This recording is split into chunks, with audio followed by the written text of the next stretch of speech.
snapper. Welcome in, hello. And hello, Oxidrol. Meow meow. What's amalgam? Oh yeah, yesterday I had some garlic bread with garlic mayo sauce in it. It was heavenly, yeah.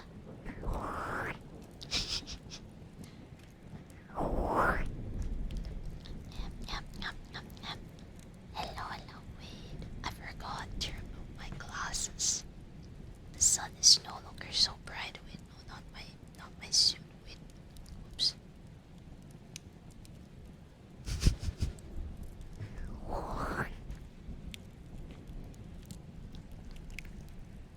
I'm thinking of doing a short story time later as an intermission to our current secret and scarlet case. Amalgam. Yeah, I don't know how to pronounce that. I just pronounce what I see. What should be a meal game? Oh yeah. Feel free to fish. The cooldown is 50 minutes, so you can fish for around 3 times the stream.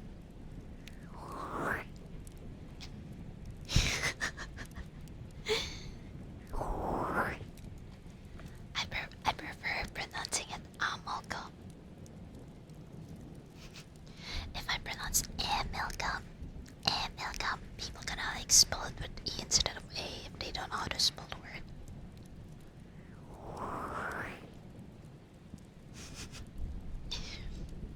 How's everyone? Also, I wanted to ask a definitely not sus question. Are you all free by next week? Same day, definitely not a special day. Do you happen to be free for some no dinner? We definitely need to eat something, right? Would you be down to eat together? Yeah. What to eat? Good question. I don't know. I'll work something out. I need an exhaustive thank you. So today we shall be continuing chapters 6 and 7 of A Study in Scarlet. Bro, earlier I think I accidentally said A Secret in Scarlet. I'm not even sure. Yeah, probably.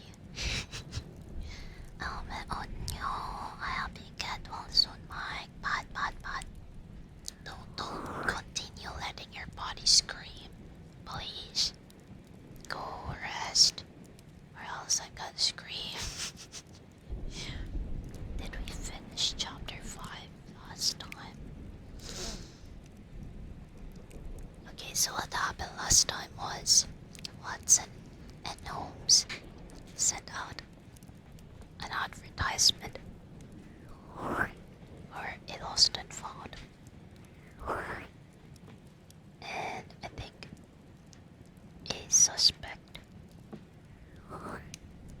visited them. But then it was a granny.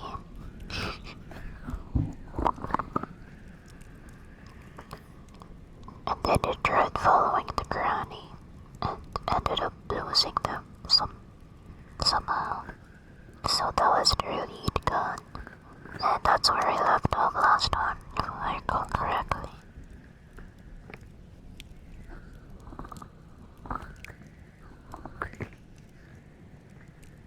Why were you playing for 7 to 8 hours straight? Shake my head.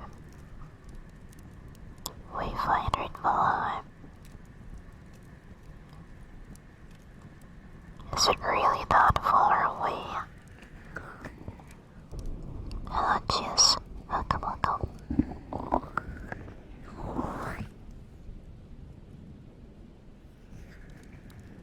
Chapter 6. Tobias Gregson shows what he can do. The papers next day were full of the Brixton mystery, as they termed it. Each had a long account of the affair, and some had leaders upon it in addition. There was some information in them which was new to me. I still retain my scrapbook, numerous clippings, and extracts bearing upon the case. Here is a condensation of a few of them. The Daily Telegraph remarked that in the history of crime there had seldom been a tragedy which presented stranger features. The German name of the victim, the absence of all other motive, and the sinister inscription on the wall all pointed to its perpetration by political refugees and revolutionists. The socialists had many branches in America, and the deceased had no doubt infringed their unwritten laws and been dragged down by them. After alluding airily to the Vemerict Agotuvana Carbonari, the Marchioness de Brinvilliers, the Darwinian theory, the principles of Muldos, and the Radcliffe Highway murders, the article concluded by admonishing the government and advocating a closer watch over foreigners in England.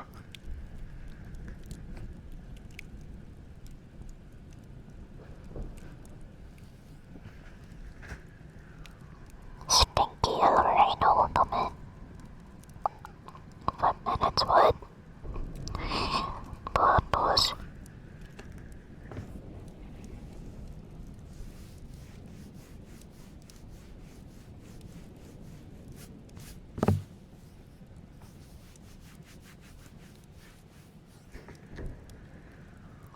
The Standard commented upon the fact that lawless outrages of the sort usually occurred under a liberal administration. They arose from the unsettling of the minds of the masses and the consequent weakening of all authority. The deceased was an American gentleman who had been residing for some weeks in the metropolis. He had stayed at the boarding house of Madame Charpentier in Dorgate Terrace, Camberwell. He was accompanied in his travels by his private secretary, Mr. Joseph Stangerson. The two paid adieu to their landlady upon Tuesday, the 4th inst, and departed to Euston Station with the avowed intention of catching the Liverpool Express. They were afterwards seen together upon the platform. Nothing more is known of them until Mr. Trevor's body was, as recorded, discovered in an empty house in the Brixton Road, many miles from Euston. I came there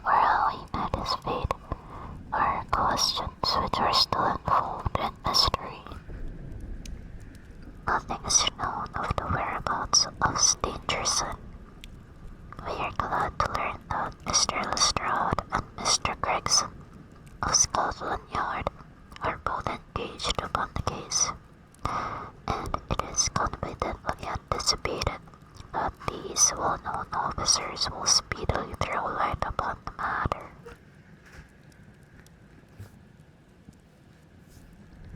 Hello, EOXO. Welcome to chat. Hi. Hello. I see Zephyr. Hi. I got the poop bed and video. What should I name it? I don't know. Name it Cuckoo. Thank you so much, Abyss. Thank you for the follow. Welcome. Hi, Bozzy. Thank you so much for the 10 stream. Congrats. Hi. Gonna try eyes. Welcome in. We're in the process of reading Chapter 6 of A Study in Scarlet. Thank you for the prime sub. Thank you, Dry Eyes. Wow, happy 10 months. Happy 10 months.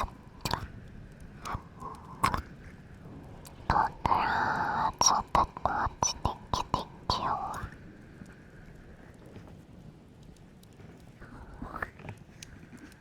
Yo, 99 offenses. Shake my head, Zephyr. Just kidding. Hi. Hello, Zephyr. Come in. Welcome. La la.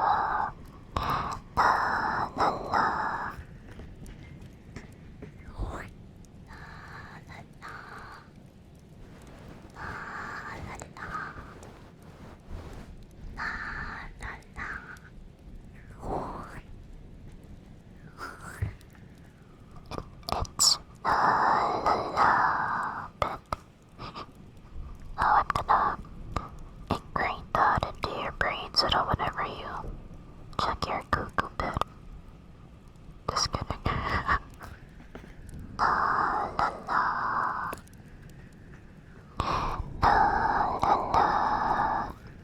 Hello, King Kenpachi. Welcome in. Hi.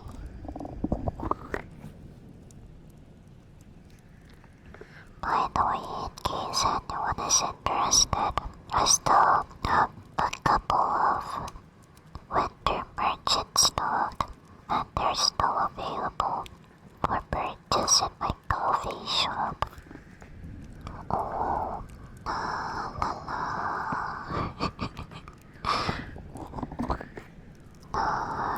la. It actually sounds like a very good catchphrase. La.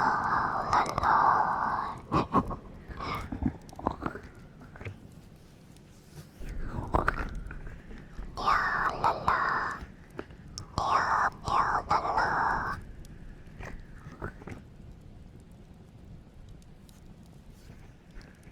Yeah, kinda like the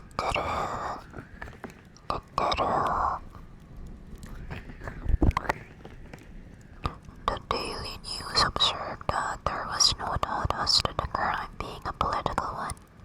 The nepotism and hatred of liberalism which animated the continental governments had the effect of driving to our shores a number of men who might have made excellent citizens were they not soured by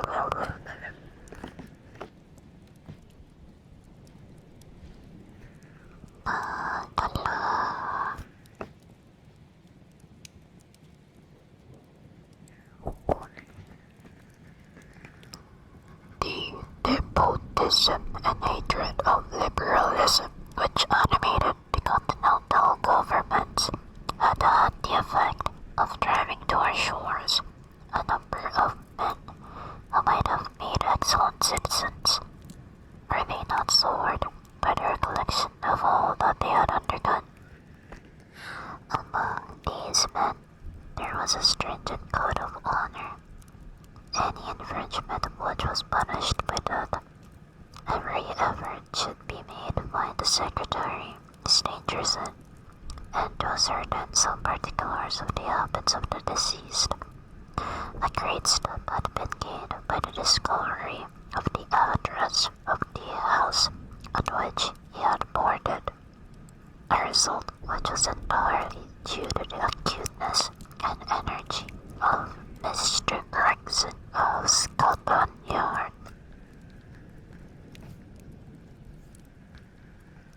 Sherlock Holmes and I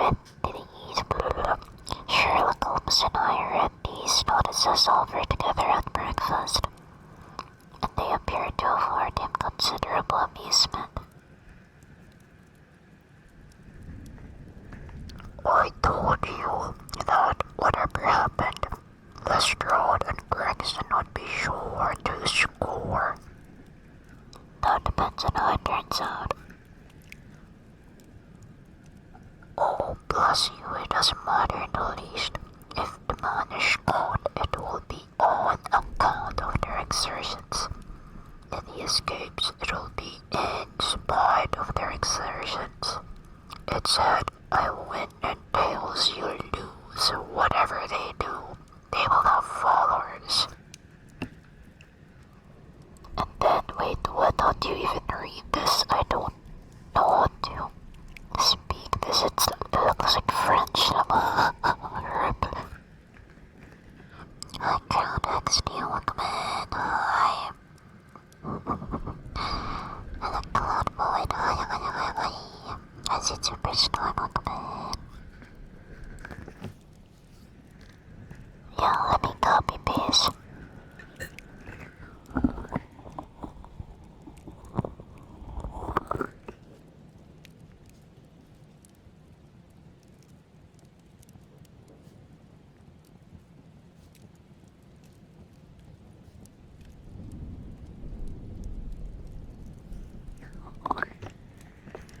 Oh, I forgot to open my Twitch streamer bot chat. I could instantly translate it too. Thank you for the skull crushes. Okay, let me do skull crushes. Thank you, Kingan.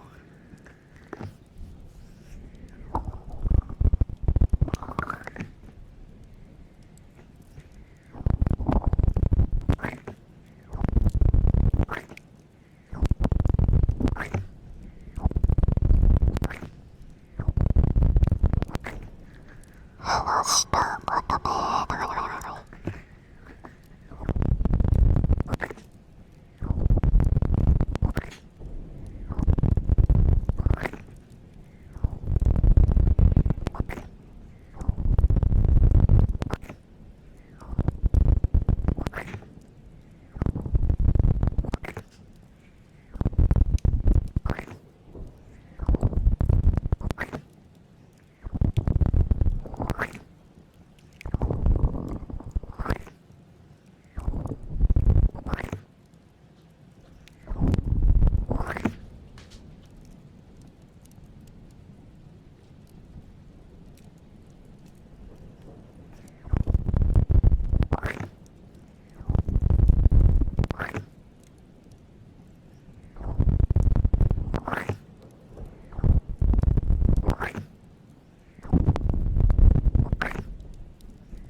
Solar currents on the job. What are you doing? That was some skull crushes. I hope you love it. Oh, thank you. Happy birthday. Yo, whose birthday was it? Happy birthday. Wait, let me try to pronounce brown blue, brown walnut, walnut, cute.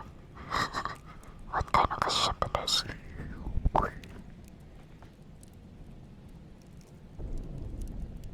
And so drove to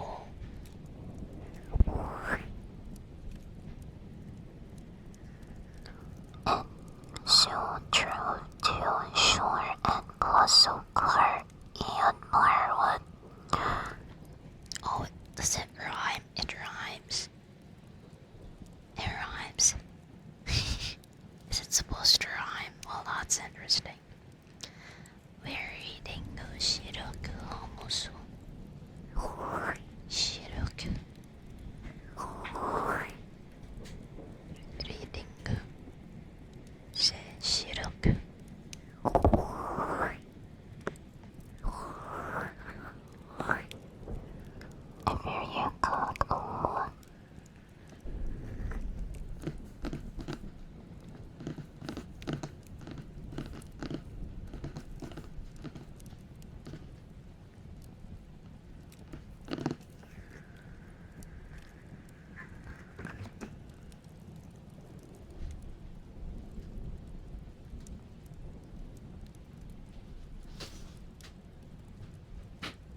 Spencer, good morning.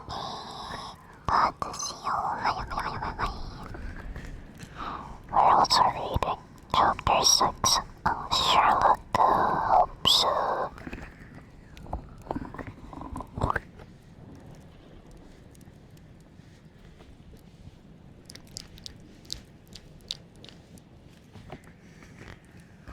What on earth is this?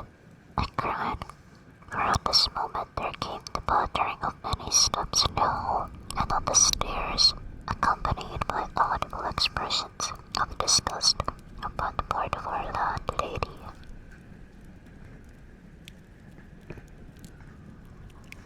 It's the Baker Street division of the Detective Police Force, said my companion gravely, and as he spoke there rushed into the room half a dozen of the dirtiest and most ragged street Arabs that ever I clasped my eyes upon. "Attention!" cried Holmes, in a sharp tone, and the 6 dirty little scoundrels stood in a line like so many disreputable statuettes. "In future you shall send up Wiggins on the report, and the rest of the you must wait in the street. Have you found it, Wiggins?" "No, sir, we have," said one of the youth. "I hardly expected you would. You must keep on until you do. Here are your wages." He handed each of them a shilling. "Now off you go, and come back with a better report next time."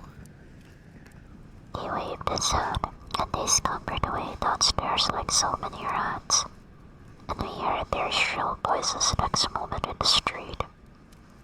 "There's more work to be got out of one of those little beggars than out of a dozen of the force," Holmes remarked. "The mere sight of an official-looking person seals men's lips. These youngsters, however, go everywhere and hear everything. They're as sharp as the needles, too. All they want is organization."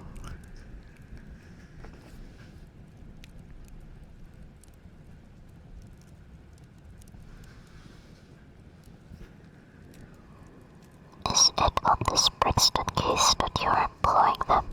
I asked. "Yes, there is a point which I wish to ascertain. It is merely a matter of time. Although, are we going to hear some news now with a vengeance? Here's the Gregson coming down the road with a beatitude written upon every feature of his face. But for us, I know.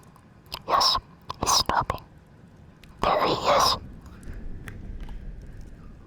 There was a violent peal at the bell, and in every second, the fair-haired detective came up the stairs, 3 steps at a time, and burst into our sitting room. "My dear fellow," he cried, wringing Holmes' unresponsive hand, "congratulate me. I've made the whole thing as clear as day."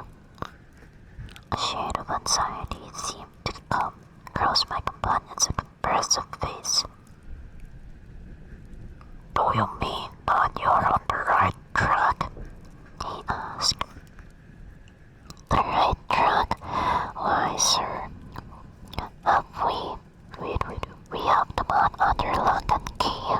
"Oh, you would already." "Got someone who would."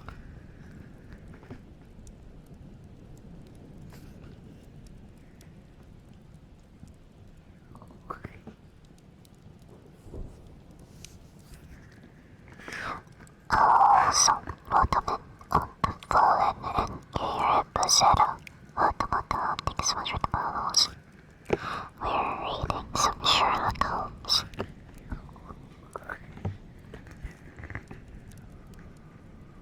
"Do you mean that you're on the right track?" he asked. "The right track?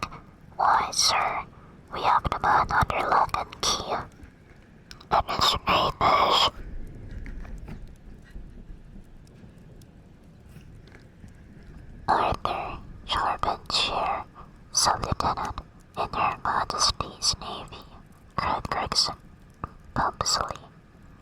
his fat hands and inflating his chest. Sherlock Holmes gave a sigh of relief and relaxed into a smile. "Take a seat and try one of these cigars," he said. We're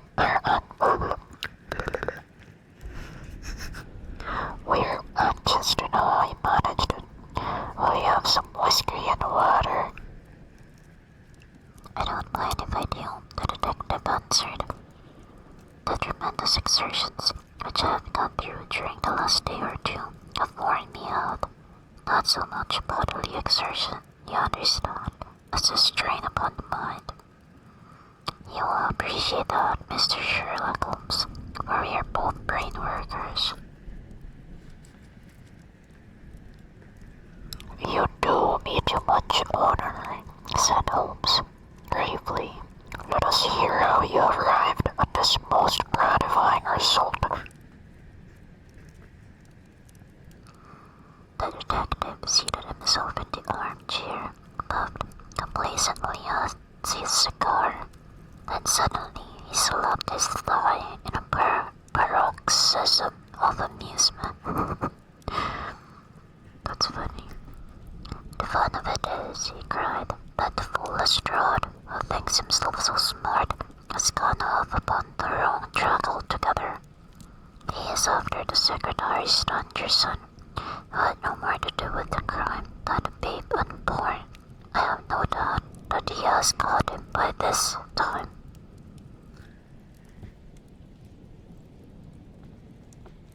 The idea tickled Gregson so much that he laughed until he choked.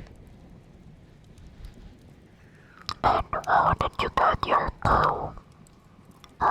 I'll tell you all about it. Of course, Dr. Watson, this is strictly between ourselves.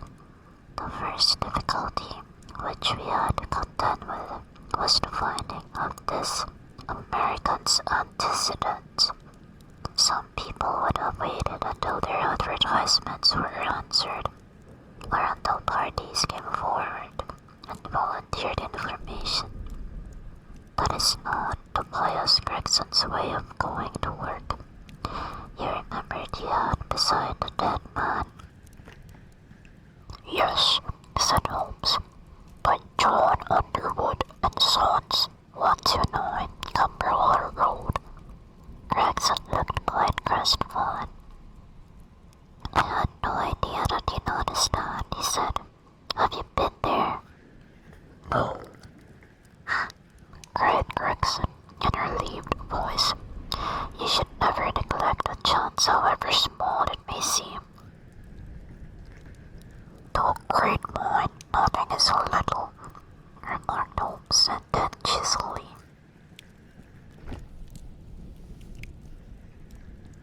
"I turned into an orc, what hell?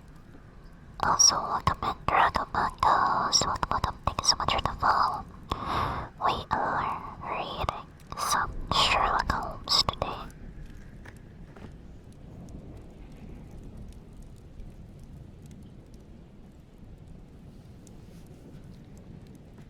Well, I went to Underwood and asked him if he had sold out of that size and description. He looked over his books and came on it at once. He had sent that to a Mr. Drebber, residing at Charpentier's boarding establishment, Torgate Terrace. Thus I got his address. "Smart, very smart," murmured Sherlock Holmes. I next called upon Madame Charpentier. Charpentier.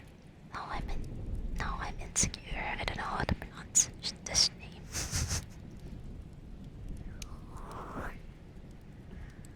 I grabbed my car lost my out of speed so no was when utterly. Wait, is there such a thing? I don't even recall. I don't recall that thing in the video.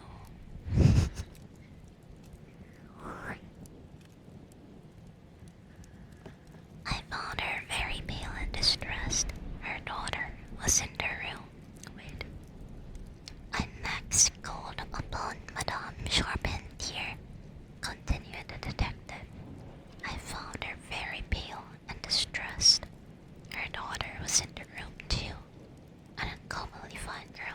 eyes too. She was looking red about the eyes and her lips trembled as I spoke to her. That didn't escape my notice. I began to smell a rat. You know the feeling, Mr. Sherlock Holmes, when you come upon the right scent. A kind of thrill in your nerves. Have you heard of the mysterious death of your late boarder, Mr. Eno J. Drebber of Cleveland? I asked. The mother nodded. She didn't seem able to get out a word. The daughter burst into tears. I felt more than ever that these people knew something of the matter. At what o'clock did Mr. Drebber leave your house for the train? Thank you so much for the read, Sayana says. Welcome in. Welcome. Hello readers, we are reading some Sherlock Holmes today. I hope you all get to have a cozy and relaxing time.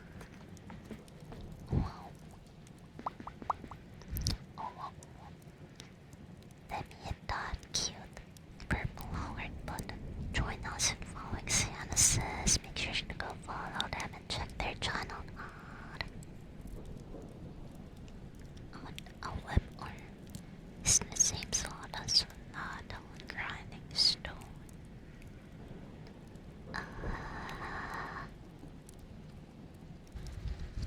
I think my member's feeling me. Hi Sayana, how are you? How's your stream? Thanks so much for the read. Beauty, hope your stream, thank you. Yeah. Story time, yes. Oh. And it's a mystery story. Oh. We're trying to see who the murderer is.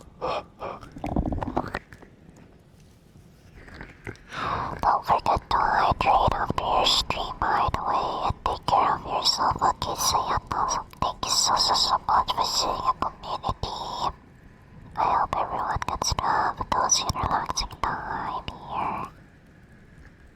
Let me hydrate real quick.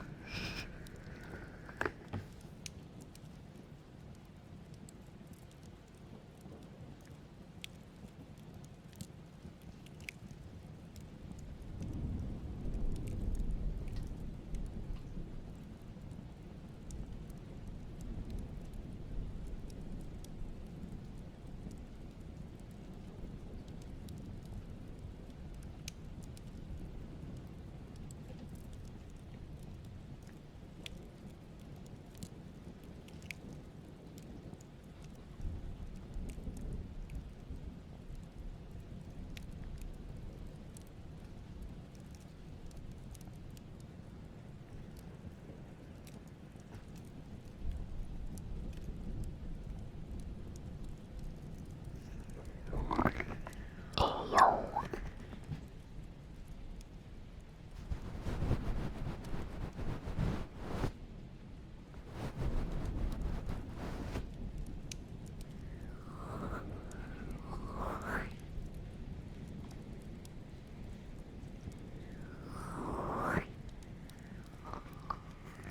At what o'clock did Mr. Drebber leave your house for the train?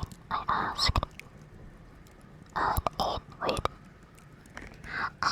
8 o'clock, she said, gulping in her throat to keep down her agitation. His secretary, Mr. Stangerson, said that there were 2 trains, one at 9:15 and one at 11. He was to catch the first. And what? It was the last wait. It was not the last which saw of him. A terrible change came over the woman's face as I asked the question. Her features turned perfectly livid. It was some seconds before she could get out the single word, yes. And when it did come, it was in a husky, unnatural tone. There was silence for a moment, and then the daughter spoke in a calm, clear voice. No good can ever come of falsehood, mother, she said. Let us be frank with this gentleman. May indeed see Mr. Trevor again. God forgive you, cried Madame Charpentier, throwing up her hands and sinking back in her chair. You have murdered your brother. Arthur would rather that we spoke the truth, the girl answered firmly. You had best tell me all about it now, I said. Half confidences are worse than none. Besides, you do not know how much we know of it. On your head be it, Alice, cried her mother. And then, turning to me, I will tell you all, sir. Do not. Imagine that my agitation on behalf of my son arises from any fear, lest he should have had a hand in this terrible affair. He is utterly innocent of it. My dread is, however, that in your eyes, and in the eyes of others, he may appear to be compromised. That, however, is surely impossible. His high character, his profession, his antecedents would all forbid it. Your best way is to make a clean breast of the facts, I answered. Depend upon it, if your son is innocent, he'll be none the worse. Perhaps, Alice, you had better leave us together, she said, and her daughter withdrew. Now, sir, she continued, I had no intention of telling you all this, but since my poor daughter has disclosed it, I have no alternative. Having once decided to speak, I'll tell you all without omitting any particular. It is your wisest course, said I.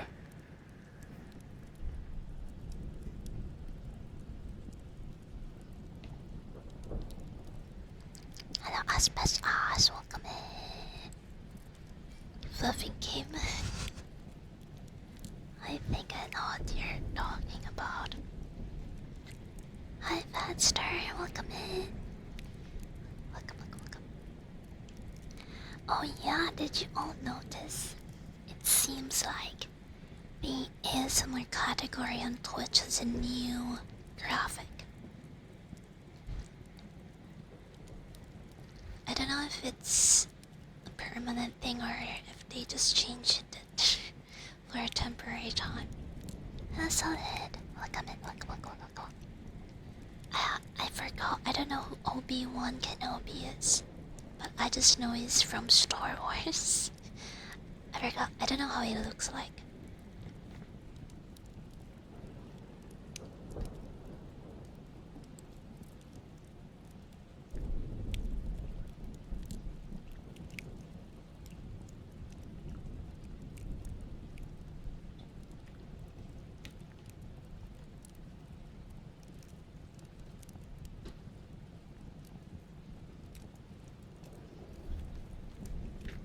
Yeah, we should do a movie watch party of Star Wars. I think Hippo was outlining which episode to watch first, like in what particular order. I forgot. I remember Hippo sharing that. I just forgot where it was. only the first 6 movies. Oh yeah.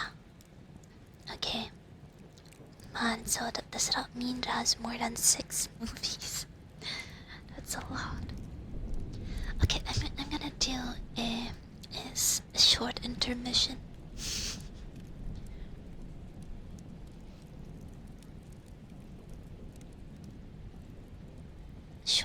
A short intermission. aka recording. I'm gonna record something real quick.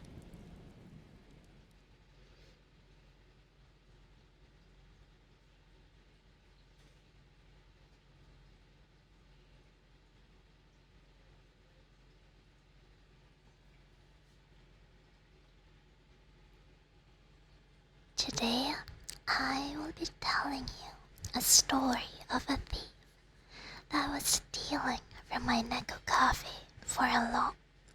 Grr. The noise in the background. Never mind. Hello, DC. Hello.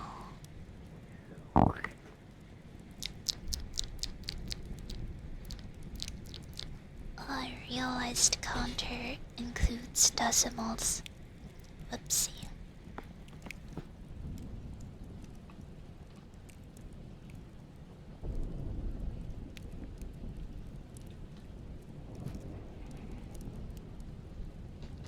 Feels like someone is angry in the background.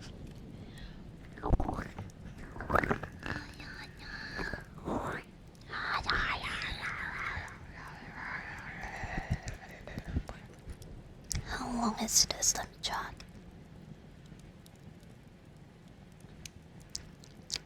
I hope you all enjoyed this story. I'm gonna end there.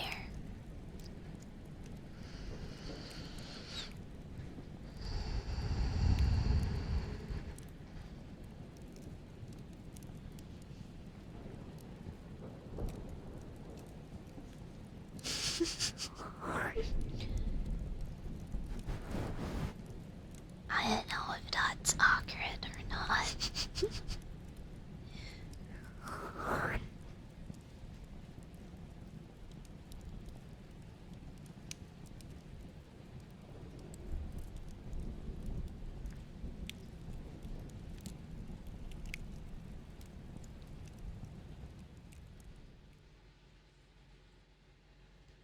Today, I will be telling you a story of a thief that was stealing from my Neko cafe for a long time, and how I ended up busting them. Now, please sit back, relax. Okay, I must stop. I must stop. I must stop.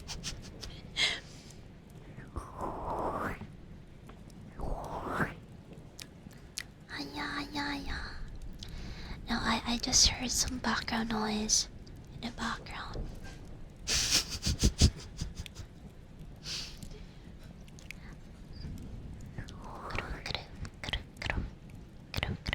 I'm gonna do this at a later time. Thank you for the sniffle, Lemon.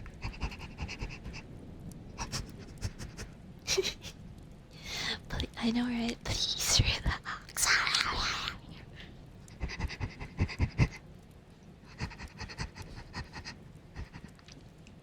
Look at the coffee thief beer.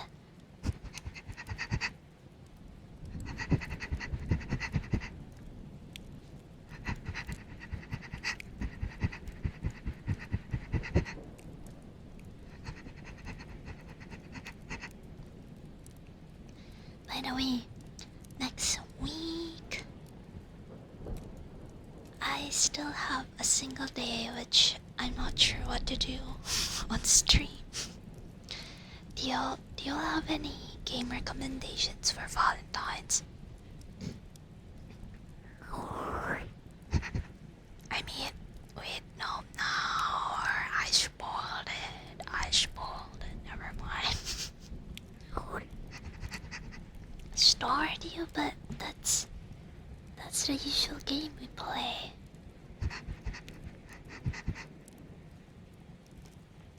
is bloodshed and murder. I don't think that's gonna take a while to marry.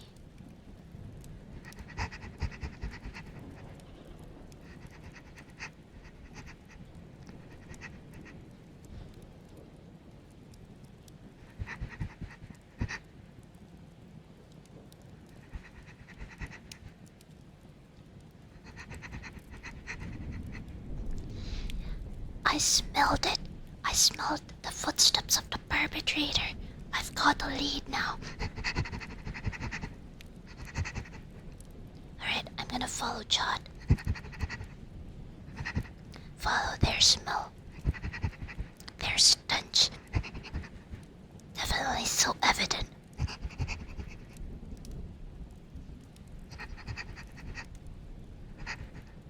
Oh, my side. Yeah, everyone's playing my... Well, there was a time everyone played my side. I don't know if it's still a thing today, but we could do my side. Let me think. I wonder if I'll be able to finish it in the stream. Probably not, but I could technically play it several times in a week. Hello, Lake. Honey pup.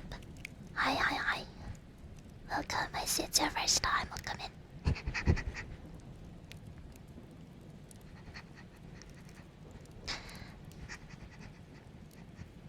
Oh, thank you for following me, Vivi. Hello, hello. Thank you so much for the follow, Green McCree. Wait, Green McKee. Welcome in, welcome, welcome.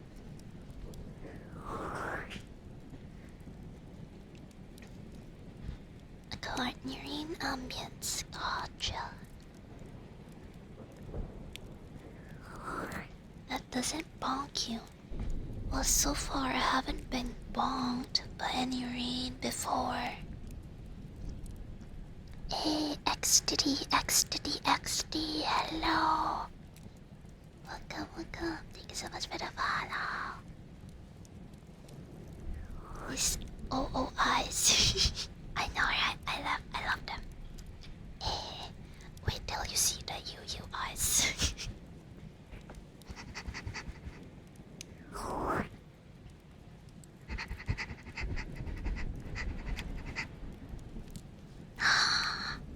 Yuki, thank you so much for the raid. Catboy raid, let's go.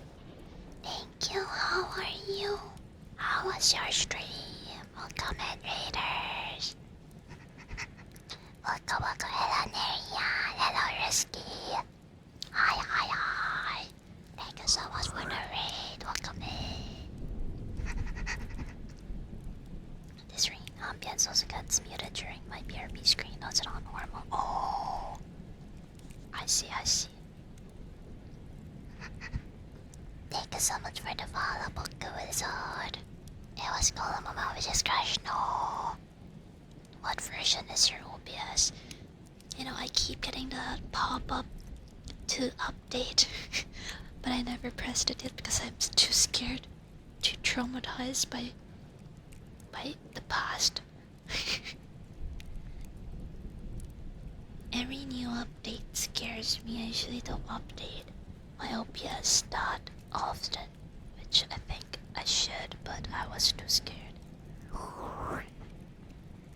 News one said on my stream it was invalid. What?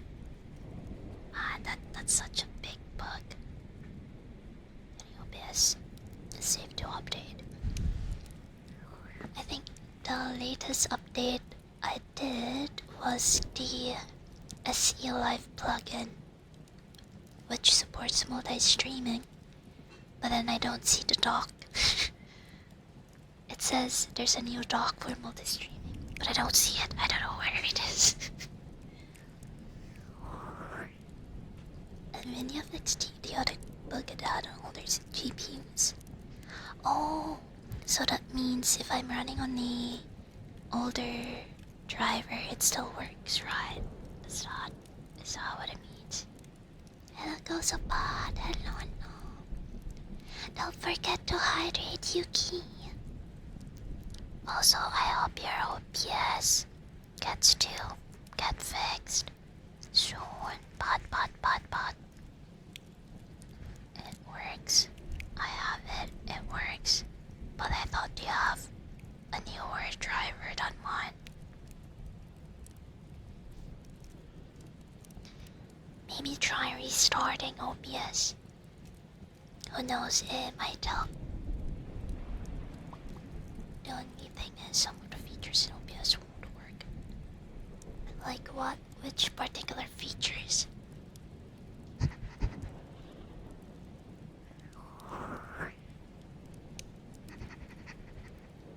Wait, this is weird. Why am I seeing a yellow line?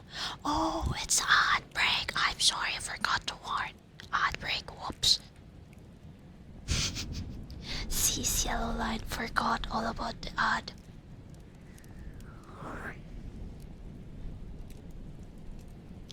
You want some kind of NVIDIA blur? Like blurring of the screen? Oh, you can do that? Oh, wait, I could actually do that. Let me try. Oh no, time to see the eye doctor. Yeah, you have some myopia. Wait, is that what it's called? Myopia. Nearsightedness.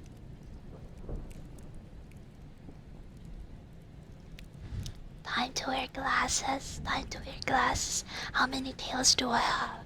What? 9? I only have 1 tail. Man, you really have to go to the doctor. Something is wrong with your eyes.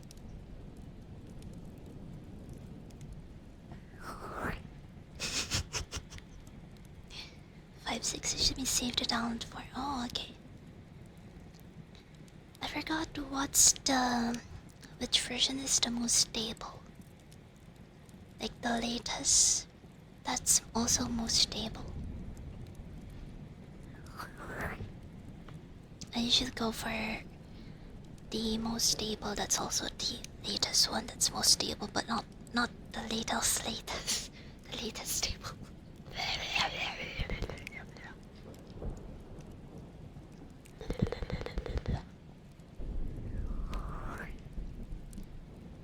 I want a magnifying glass. Wait, there's a new one. 562. Huh? 566 is the 0572. I'm not surprised. It feels like Nvidia has updates every other day or something. Hey, thank you, Melkor. Welcome in. Thank you for the 5 streak. Congrats. Thank you so much. Wait, I need to fix my counter. Why is it showing like this?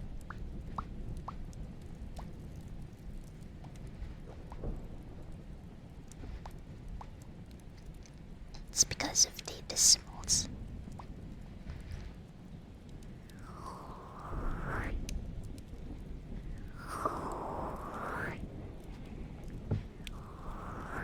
The new driver fixes stuff in the Vinci. Oh, you updated already? That was fast.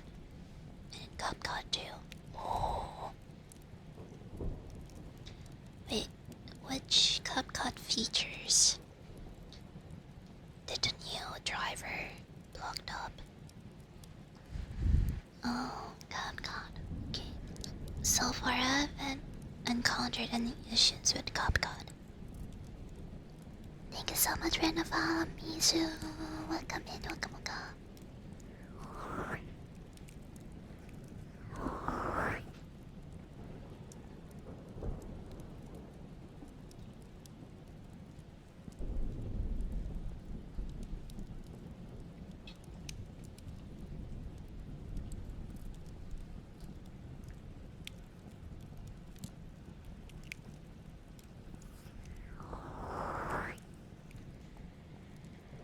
I wonder if I can use CapCut on the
Hello, Jana. I'm massaging your ears. Yes, yes. Welcome to chat. Welcome, welcome. Thank you so much for the follow, Shuji. Hi, hi, hi, hi. Welcome. Hello, Easy.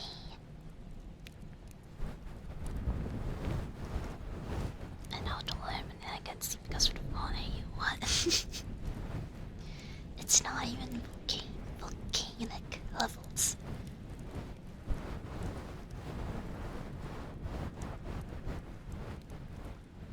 Yeah, thank you for the 7 stream. Thank you, Easy. Thank you. I was supposed to record something today, but then I feel like it's too noisy. I mean, it might not be a good time to record things. I don't know how to use this. Oh.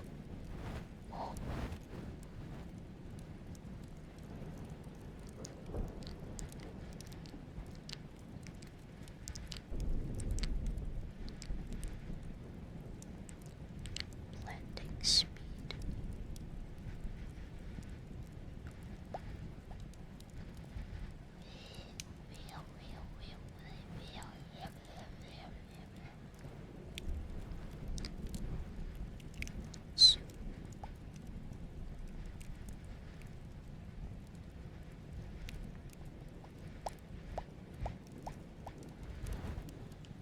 Yeah, sure, ear blows. Thank you, Yuki.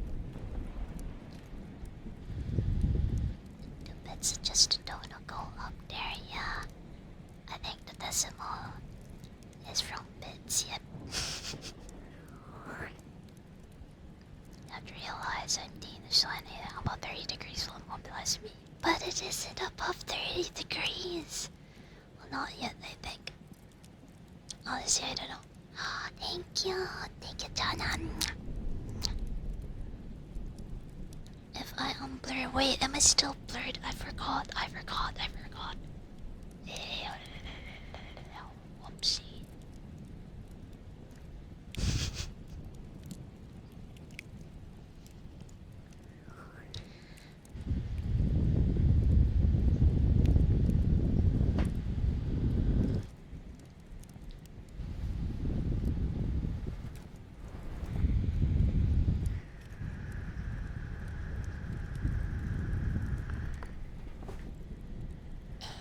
Yeah, the kids in hello. Thank you for the follow.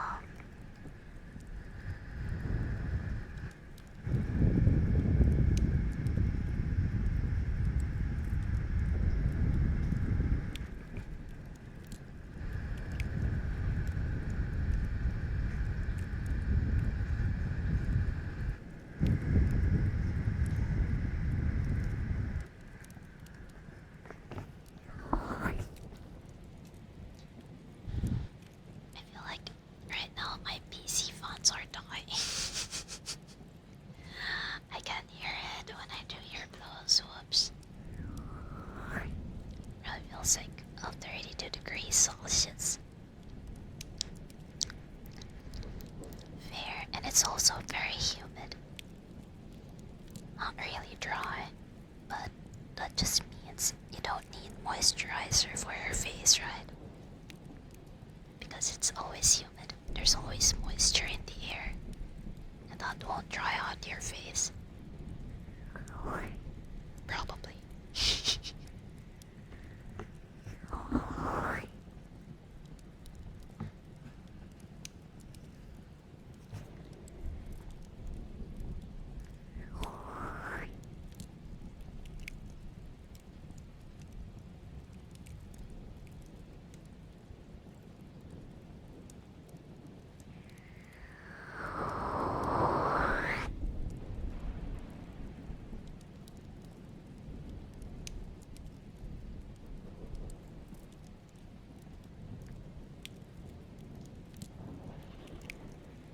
Mr.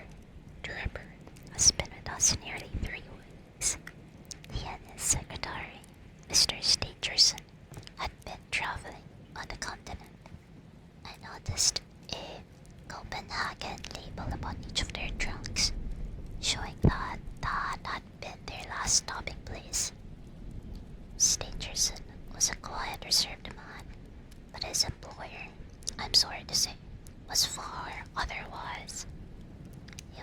coarse in his habits and brutish in his ways. The very night of his arrival, he became very much the worse for drink, and indeed, after 12 o'clock in the day, he could hardly ever be said to be sober. His manners towards the maidservants were disgustingly free and familiar. Worst of all, he speedily assumed the same attitude towards my daughter, Alice, and spoke to her more than once in a way which, fortunately, she is too innocent to understand. On one occasion, he actually seized her in his arms and embraced her, an outrage which caused his own secretary to reproach him for his unmanly conduct. Copenhagen. I don't. Copenhagen. Copenhagen. It's currently 8 degrees with a high of 27 degrees for the day. Oh. Using face creams and such is pretty common. I would guess every single one of those moisturizers.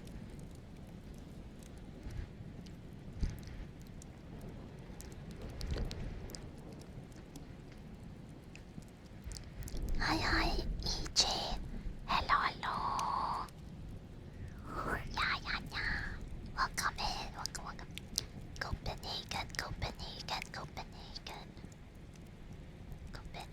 Hello, Aveni. Hi, hello. Hi, Melody. Aftershave dehydrates you because it's alcohol based. Oh. Traditionally to disinfect any microcuts. Oh.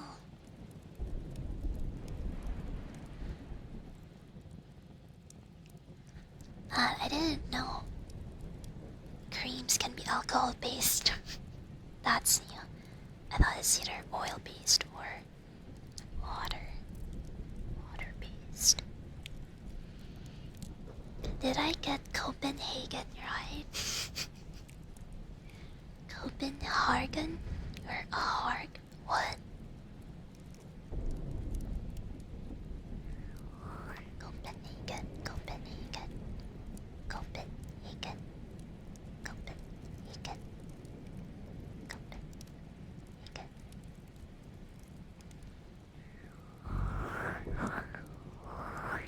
If I do the script, don't forget.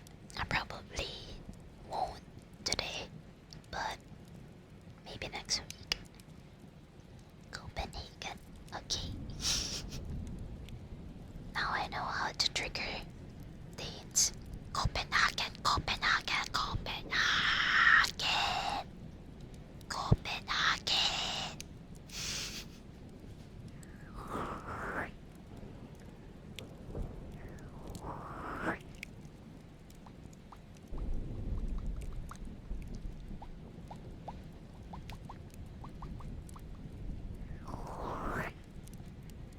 Close breathing. Let's go. Thank you, Magor.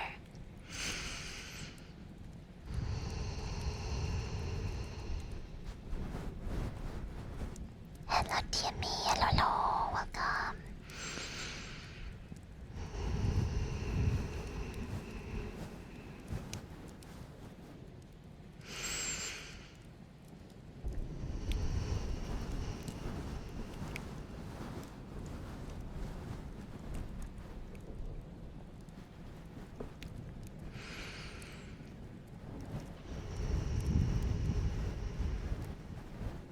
What V1?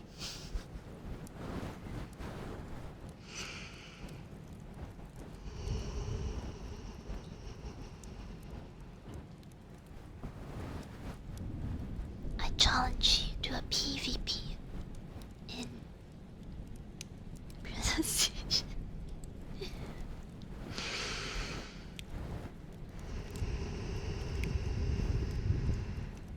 Hello, I can't know what I was getting. Welcome.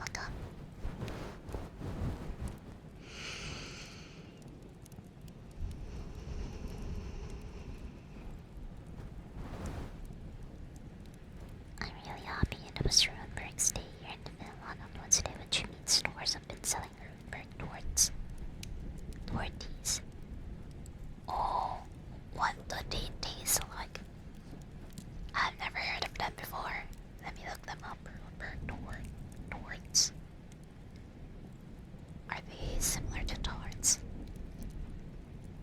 Ruinberg. Yo, they look like chocolates. Man, I want to taste them now. They're shaped like chocolates.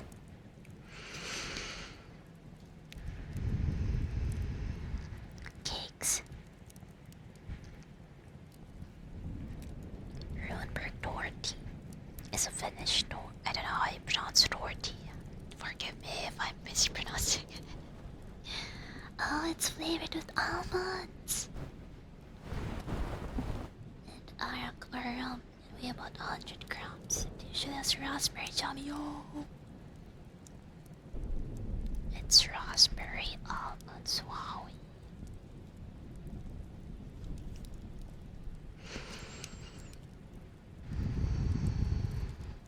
Oh, it's invented in the 1850s. Wowie. Dense cakes. What's it? Earl?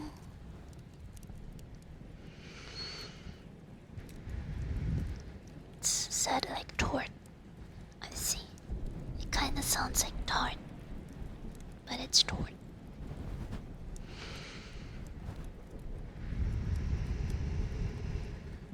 I like that Wikipedia says that I were mentioned in Family Guy.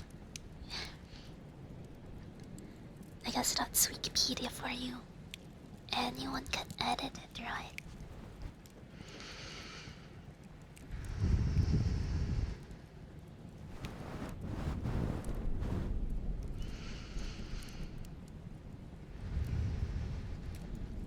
Yeah, Grana is the farthest of everywhere. It's in the corner of the world.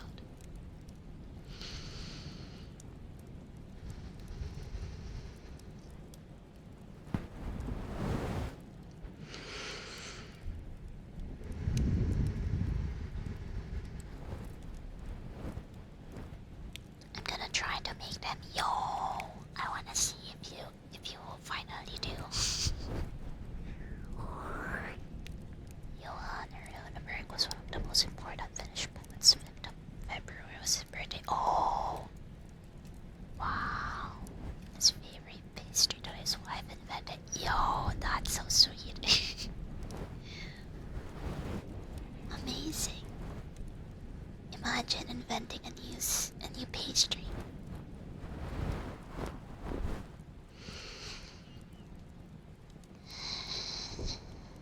Technically, the island of Northwest is the farthest one. Oh yeah. Okay, when I quit Black Desert, Port Rat wasn't even the thing yet.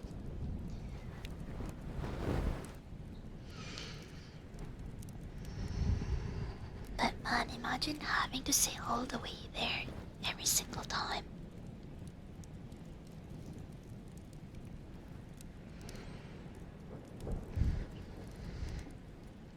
I think it's even faster if you just go into the middle of the sea and drown yourself. And then you'll get auto-teleported to Port Rat.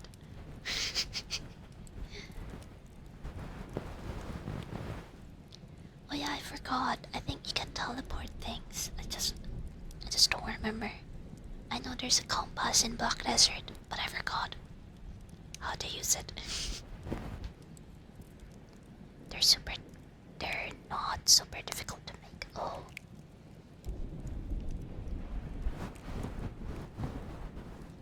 I met a PK here, a really bad PK. Yeah, you can say that over again in the course of your whole time playing Black Desert.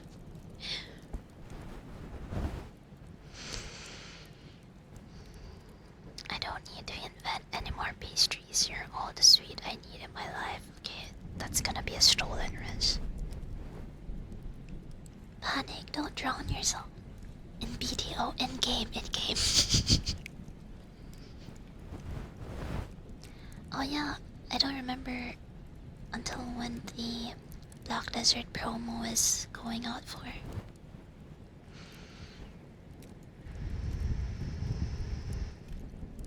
Is it still free?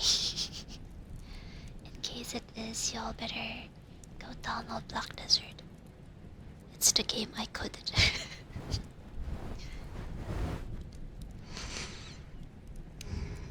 Totally not sponsored, by the way. She kinda admitted it by chance. She was craving something sweet, so read three guys, so I basically raided the cupboards to find something to make something, and then she made those. Oh, cute. That's nice. Tried to PK me while I was farming dwarves, and I ended up emptying his entire stock of healing potions and then ending suffering both.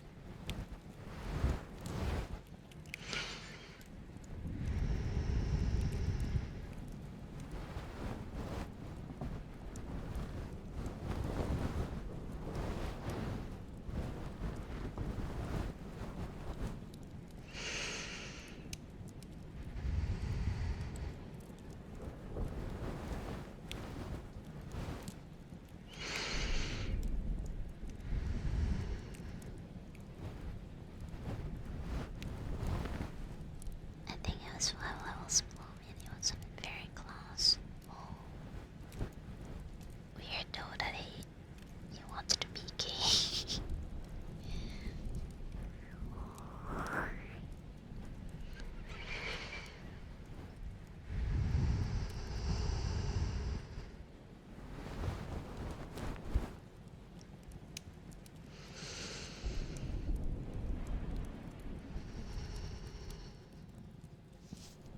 But why did you start all this? I asked.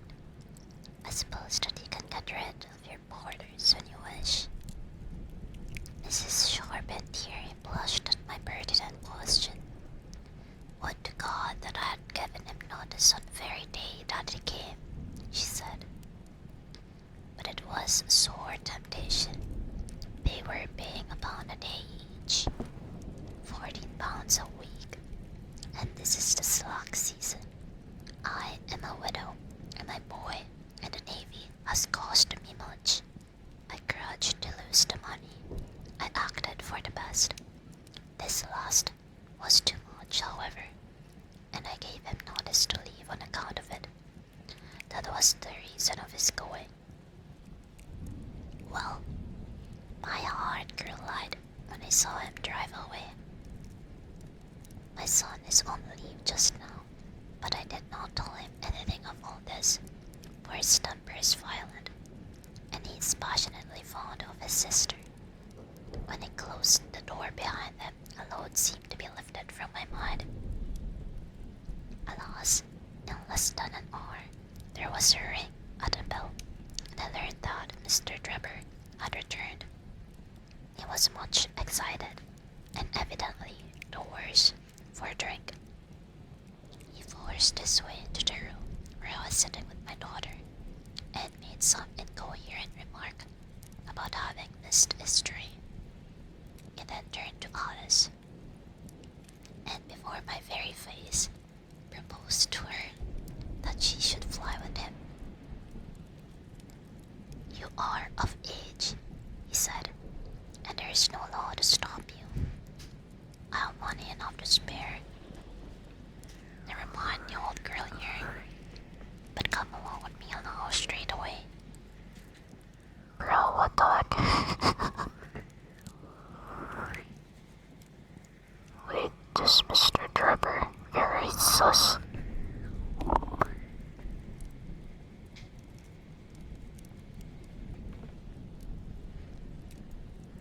I wonder how old Alice was.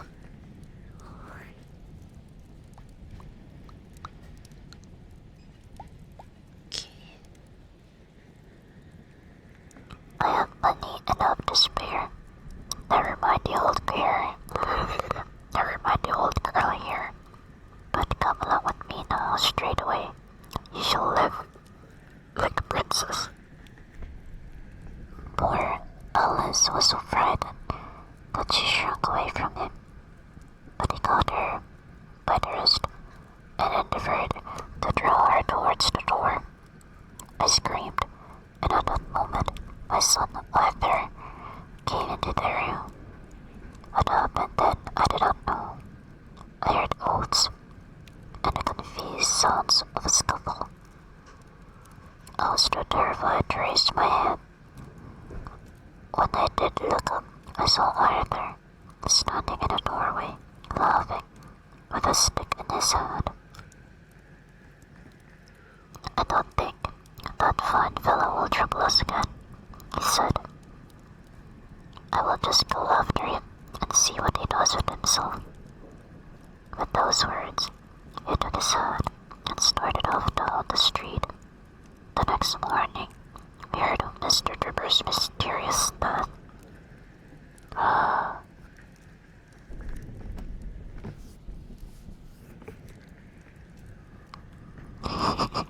Somebody needs to headbutt that guy.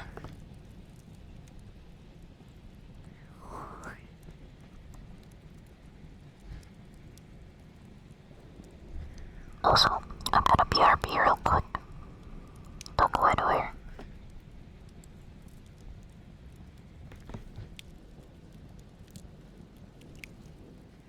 Help, bro. What? W murder?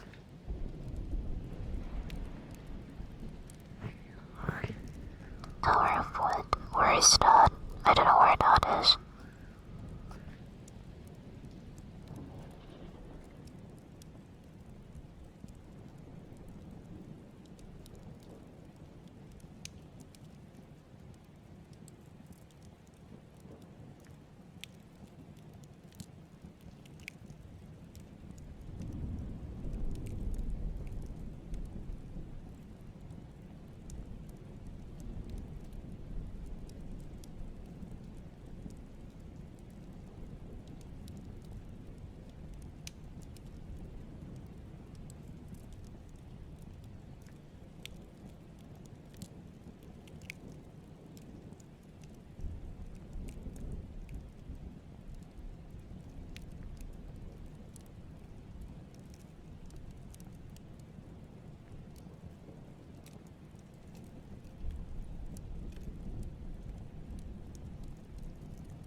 I totally forgot to fish. Let me fish, fish, fishy, fishy, fish, fish, fish. I wonder what I'm gonna get.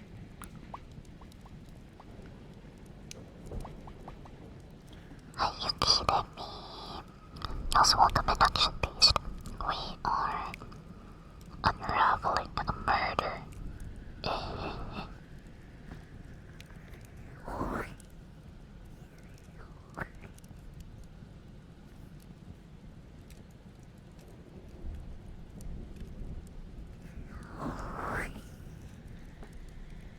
Black red eye.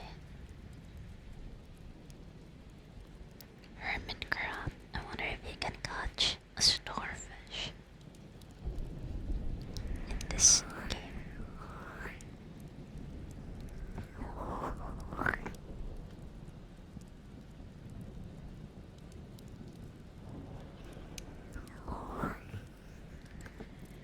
Yeah, there's so far In the past 3 days of using this fish game, I've seen people touch a whale, sharks,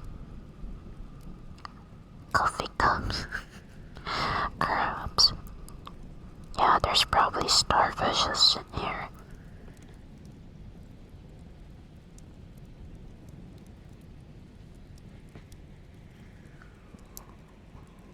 I still haven't gotten over that blue whale with... No, I forgot what kind of whale it was. It was over 100,000 kilograms. I think I will come in. I hope you get to sleep soon. Company. But, so proud of you. Now please rest. I'm sure you must be tired from your long day at school.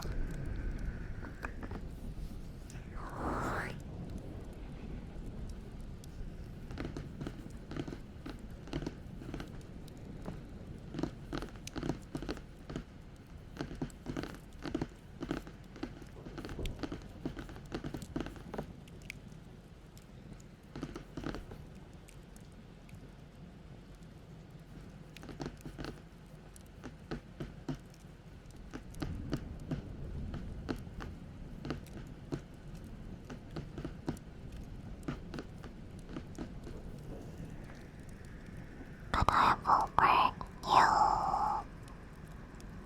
I mean, what if you go prioritize resting first and then do homework tomorrow? Unless, of course, it's due tonight. Thank you so much for the follow, Junkin. 334, welcome in.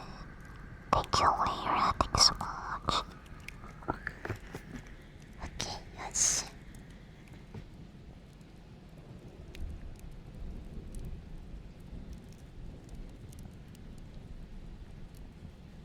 This statement came from Mrs. Sharpened tears lips with many gasps and pauses. At times, she spoke so low that I could hardly catch the words. I made shorthand notes of all that she said. However, so that there should be no possibility of a mistake.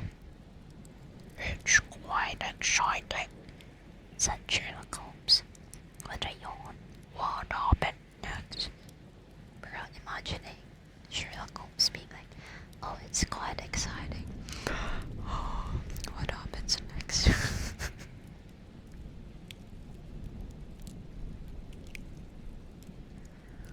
When Mrs. Charpentier paused, the detective continued. I saw that the whole case hung upon one point, fixing her with my eye in a way which I always found effective with the women. I asked her at what hour her son returned. I do not know, she answered. But no, he has a latchkey, and he let himself in after he went to bed. Yes. When did you go to bed? About 11. So your son was gone at least 2 hours.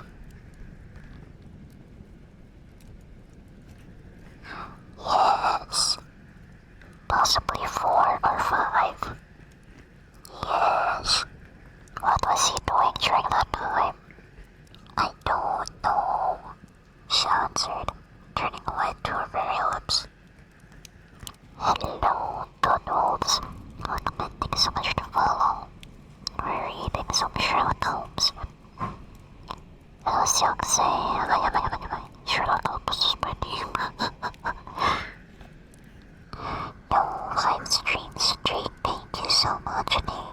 Thank you, congrats.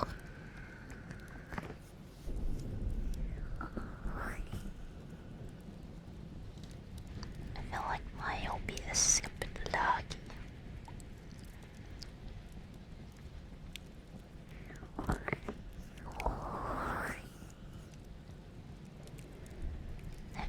Yikes, kapade on your exams, Nico.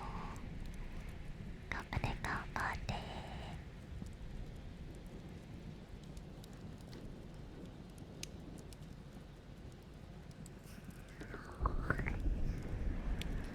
Of course, after that, there was nothing more to be done. I found out where Lieutenant Charpentier was. Then 2 officers with me and arrested him.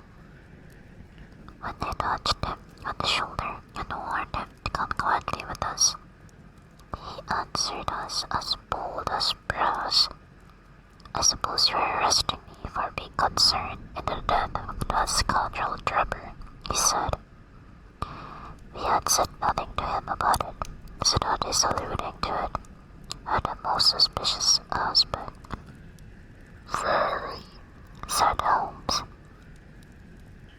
He still carried the heavy stick, which the mother described him as having with him when he followed Trevor. It was a stout oak cudgel. What is your theory then? Well, my theory is that he followed Trevor as far as the Brixton Road.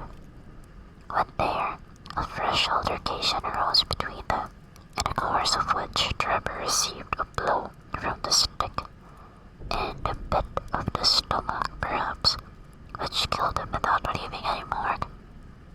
That night was so wet that no one was about, so Charpentier dragged the body of his victim to the empty house.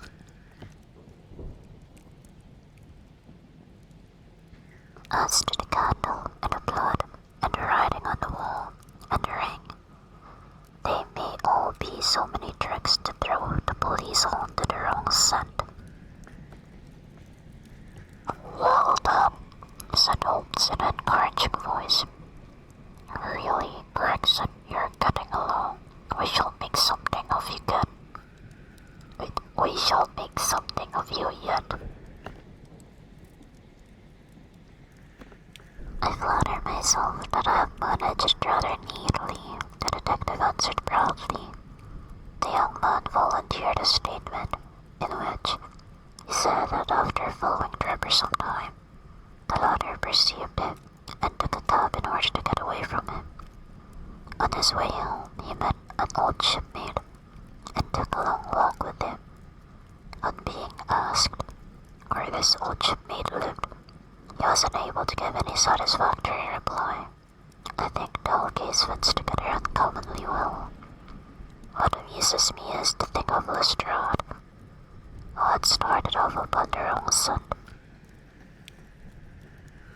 I'm afraid he won't make much of.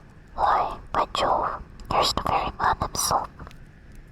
It was indeed Lestrade who had ascended the stairs while we were talking, and who now entered the room. The assurance and jauntiness which generally marked his demeanor and dress were, however, wanting. His face was disturbed and troubled, while his clothes were disarranged and untidy. He had evidently come with the intention of consulting on Sherlock Holmes, for on perceiving his colleague, he appeared to be embarrassed and put out. He stood in the center of the room, fumbling nervously with his hat and uncertain what to do. This is a most extraordinary case, he said at last. A most incomprehensible affair.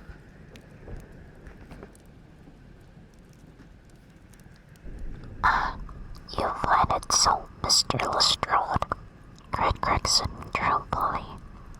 I thought you would come to that conclusion. Have you managed to find the secretary, Mr. Joseph Stangerson? secretary, Mr. Joseph Stangerson, said Lestrade gravely, was murdered at Holiday's private hotel about 6 o'clock this morning. Plot twist.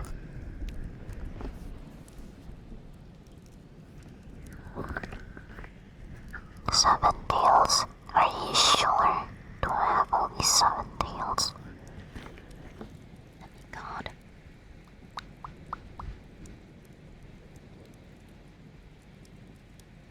No, this ain't 7. I'm just too close to you, I guess.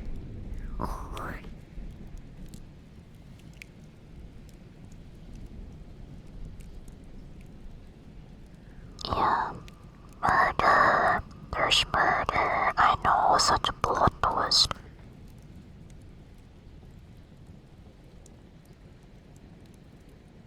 Okay, Chapter 7, Light in the Darkness. The intelligence with which Lestrade greeted us was so momentous and so unexpected that we were all 3 fairly dumbfounded.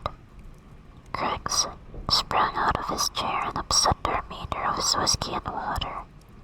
I stared in silence at Sherlock Holmes. His lips were compressed, and his brows drawn down over his eyes. Stangerson too, he muttered. The plot thickens. It was quite thick enough before, grumbled Lestrade, taking a chair. I seemed to have dropped into a sort of council of war. Wait, no way, do you all see the red lines? No way, no. Oh my. Okay, whoopsie.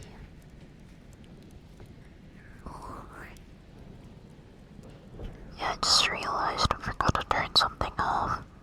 Cringe, not even fully grown gets in it. What do you mean? I'm fully grown, I got 9 tails.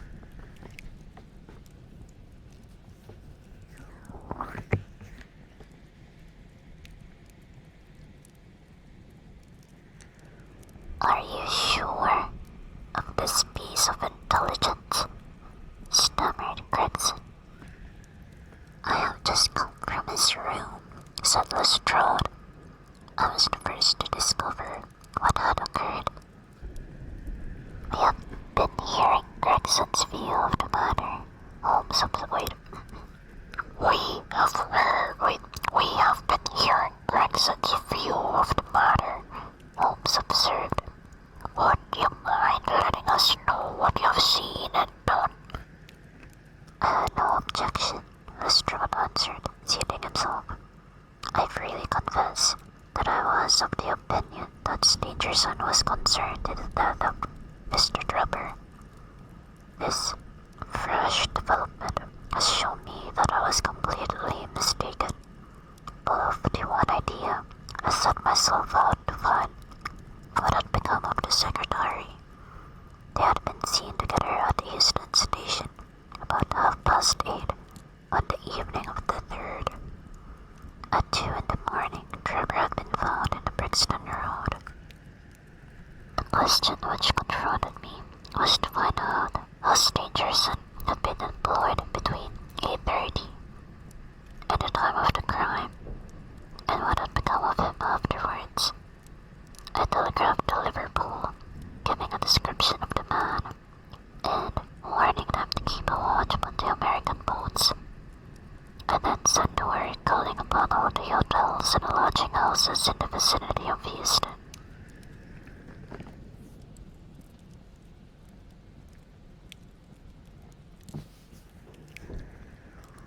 You see, I argued that if Trevor and his companion had become separated, the natural course for the latter would be to put up somewhere in the vicinity for the night, and then to hang about the station again the next morning. They would be likely to agree on some meeting place beforehand, remarked Holmes.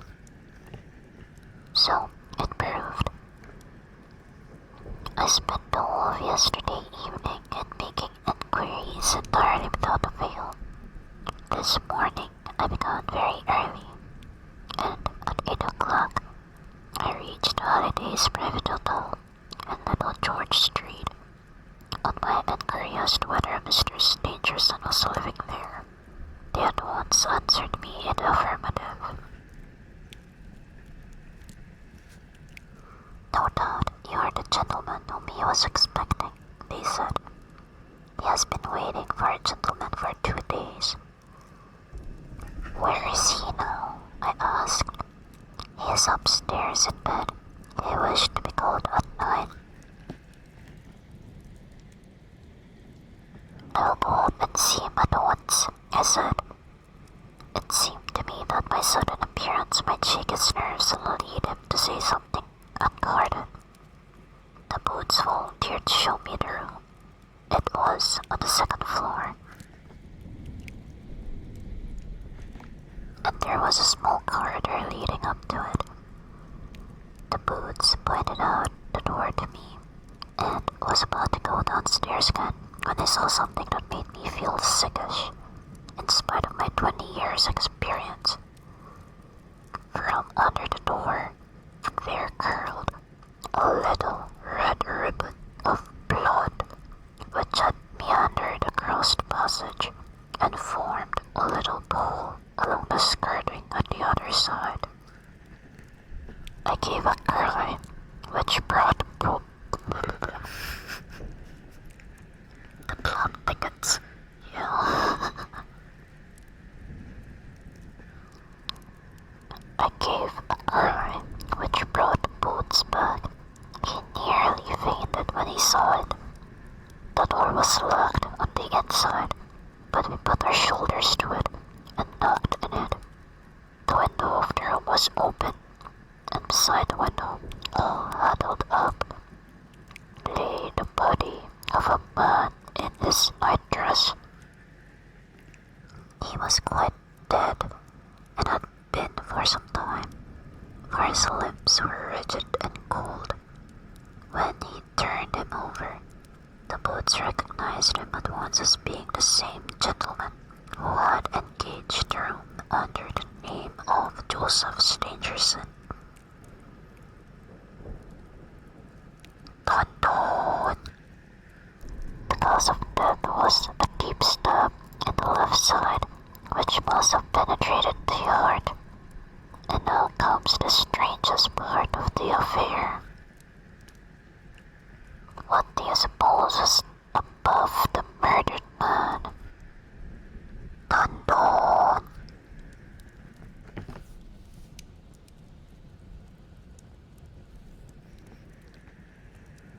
I felt a creeping of the flesh and a presentiment of coming horror, even before Sherlock Holmes answered. The word life, written in letters of blood, he said. That was it, said Lestrade in an awestruck voice, and we were all silent for a while. There was something so methodical and so incomprehensible about the deeds of this unknown assassin that it appeared. Assassin awoke. There was something so methodical and so incomprehensible about the deeds of this unknown assassin that it imparted a fresh ghastliness to his crimes. My nerves, which were steady enough on the field of battle, tingled as I thought of it. The man was seen, continued Lestrade. A milk boy, passing on his way to the dairy, happened to walk down the lane, which leads from the mews at the back of the hotel. He noticed that the ladder, which usually lay there, was raised against one of the windows of the 2nd floor, which was wide open. After passing, he looked back and saw a man descending the ladder. He came down so quietly and openly that the boy imagined him to be some carpenter or joiner at work in the hotel. He took no particular notice of him, beyond thinking in his own mind that it was early for him to be at work. He has an impression that the man was tall, had a reddish face and was dressed in a long brownish coat. He must have stayed in the room with some little time after the murder, for we found blood-stained water in a basin where he had washed his hands and marks on the washed his hand marks on the sheets where he had deliberately wiped his knife.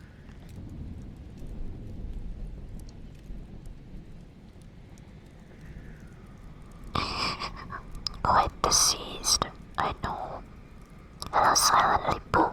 Hi, boo. Hello, hello, bum quack.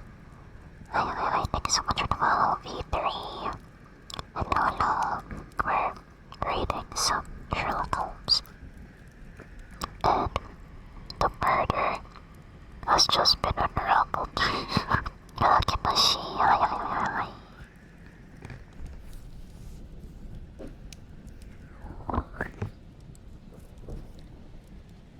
The sound is so strange. Do you talk with it? Yeah. Yep. Okay, now I remove bonds. Let me hydrate.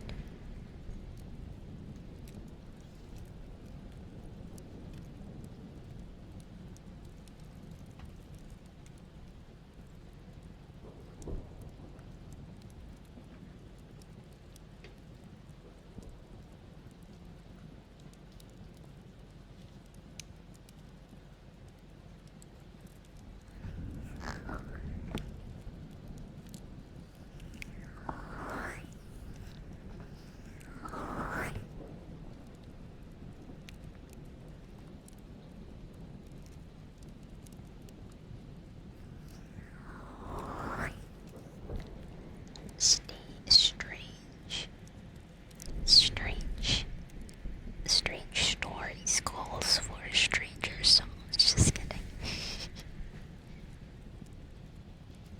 I don't know why Twitch changed the ASMR category graphic. I feel like I like the older one more than this new one. Ouch. Up.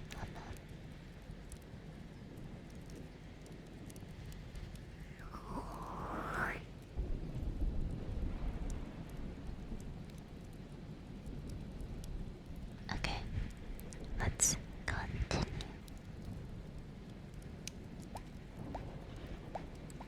Where did I left off? Let's see.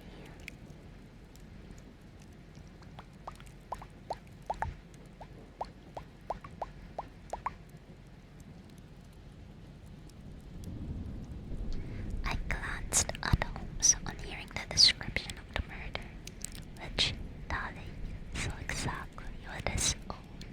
There was, however, no trace of exultation or satisfaction upon his face.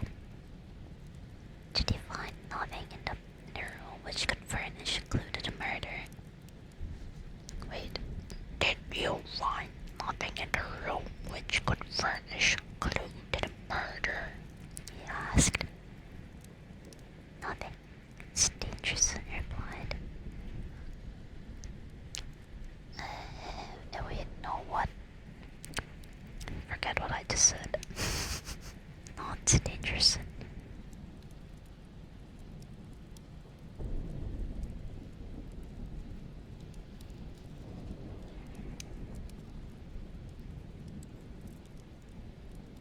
Also, let me adjust something real quick.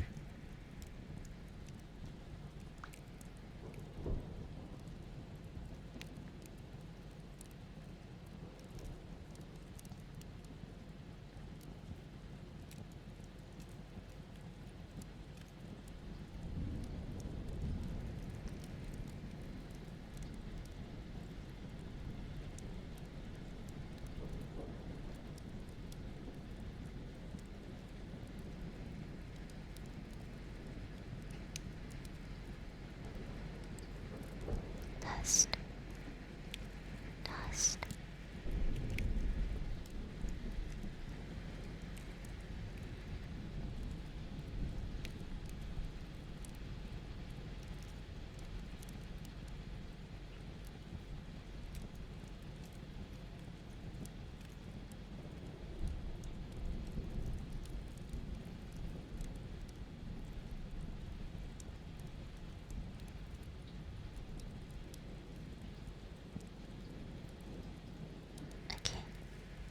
adjusted my filter.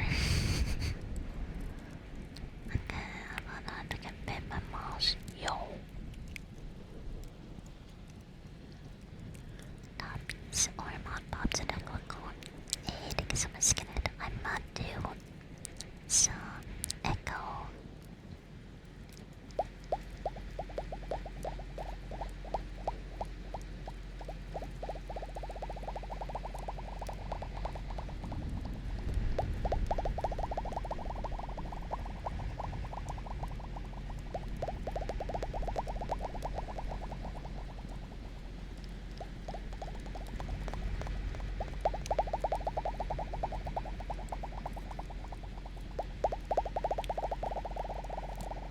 Okay, wait.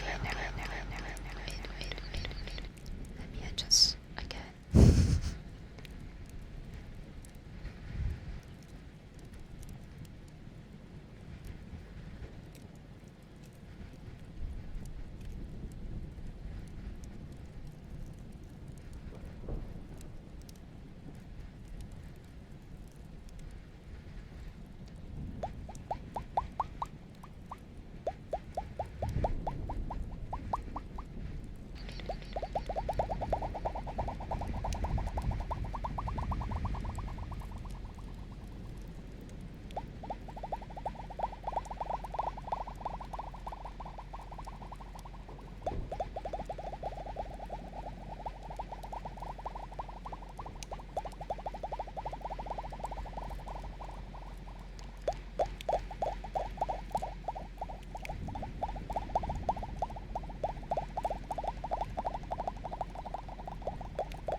The compressor, I don't know.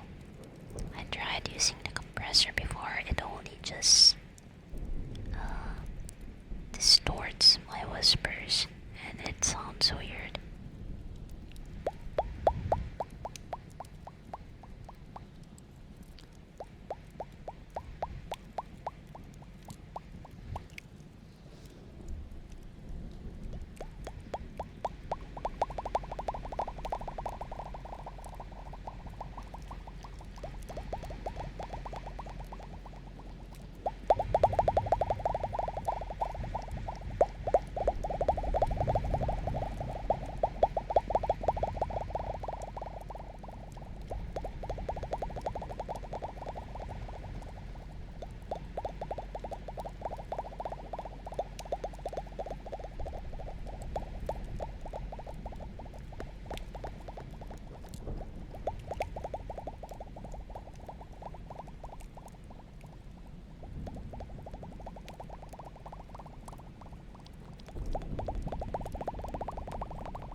I've had people recommend that I should not use NVIDIA nor noise removal. I don't know, it might be a good thing for voice dialogues, but not for whispers, but I'm not sure.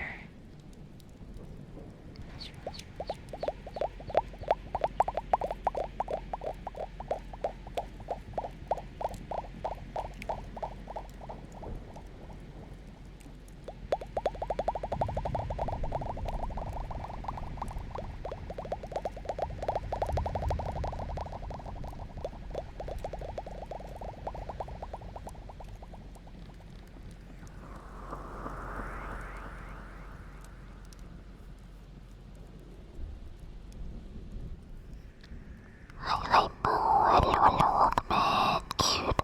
Boo Boo. Hi.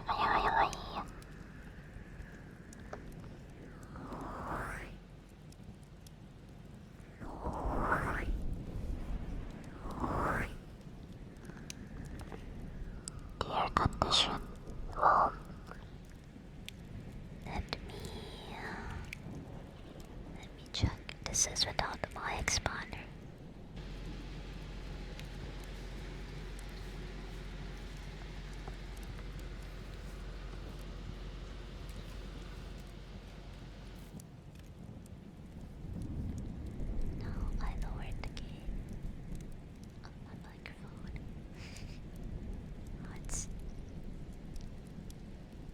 Testing gain, testing gain, testing gain.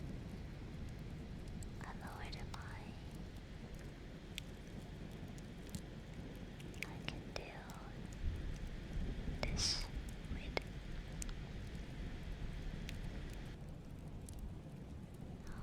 this with expander.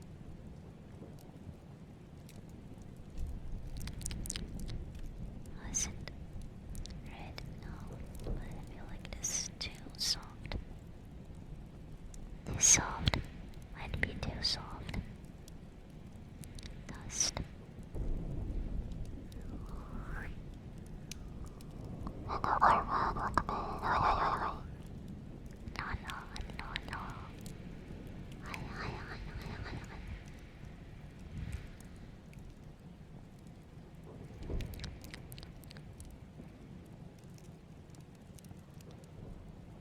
Let me make this louder.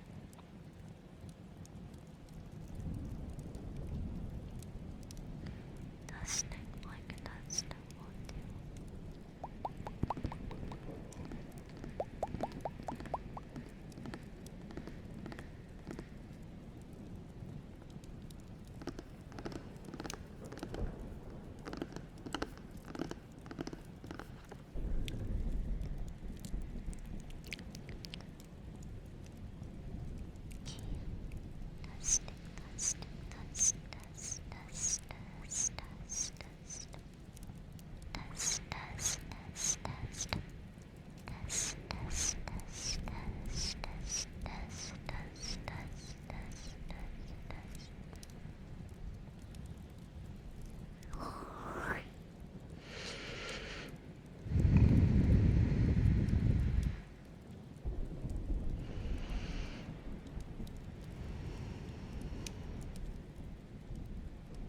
Are you just moving the expander threshold? No, I am adjusting the gain of my audio interface and balancing it with the OBS gain filter.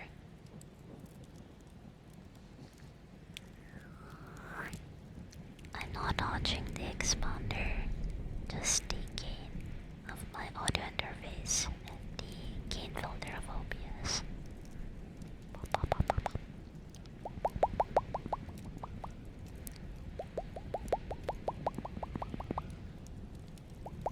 But I don't think there's any improvement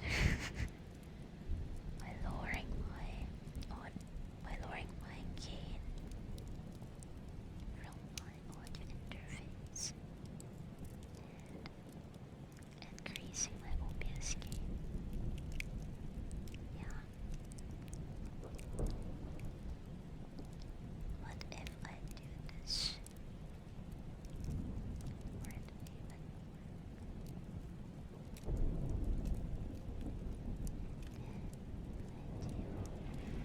maximize the gain?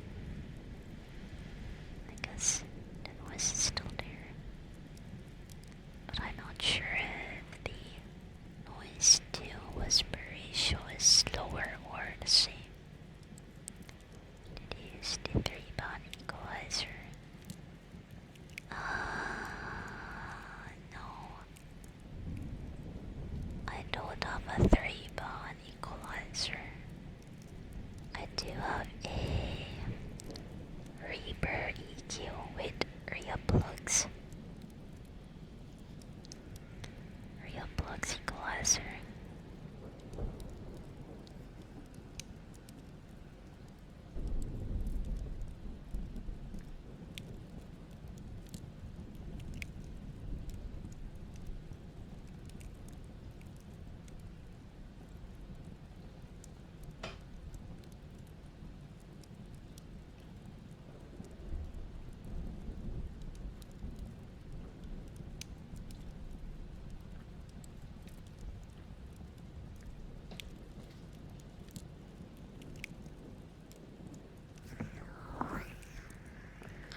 Let me try the 3-band equalizer then.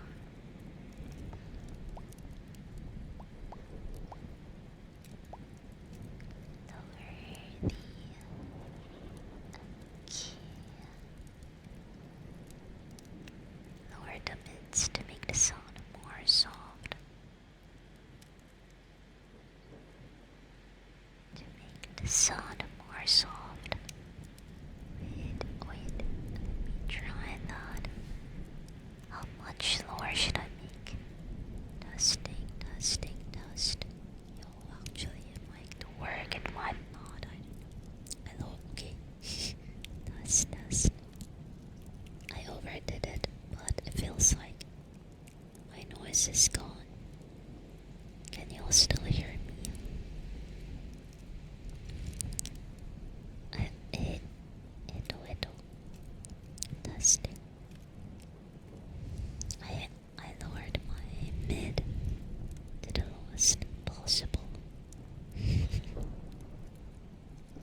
It's a little to compare to.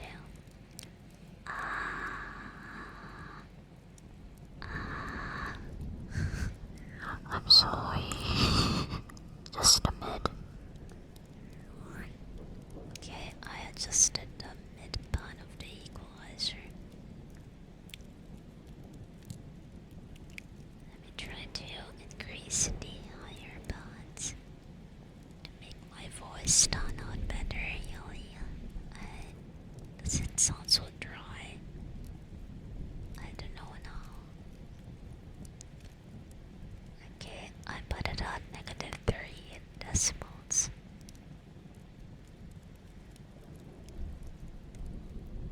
Awesome. Welcome in, by the way, Flag. Welcome. No,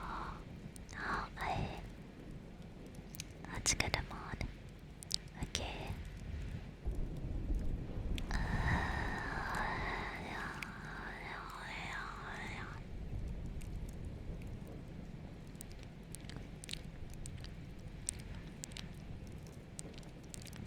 Test.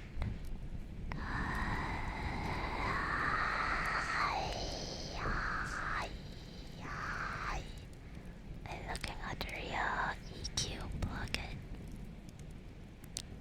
Oh. Oh.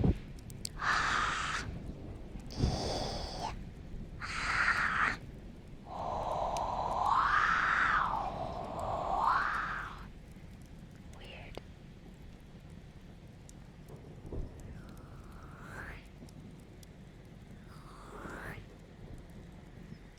I was put this with the one with an EQ measures as in real life.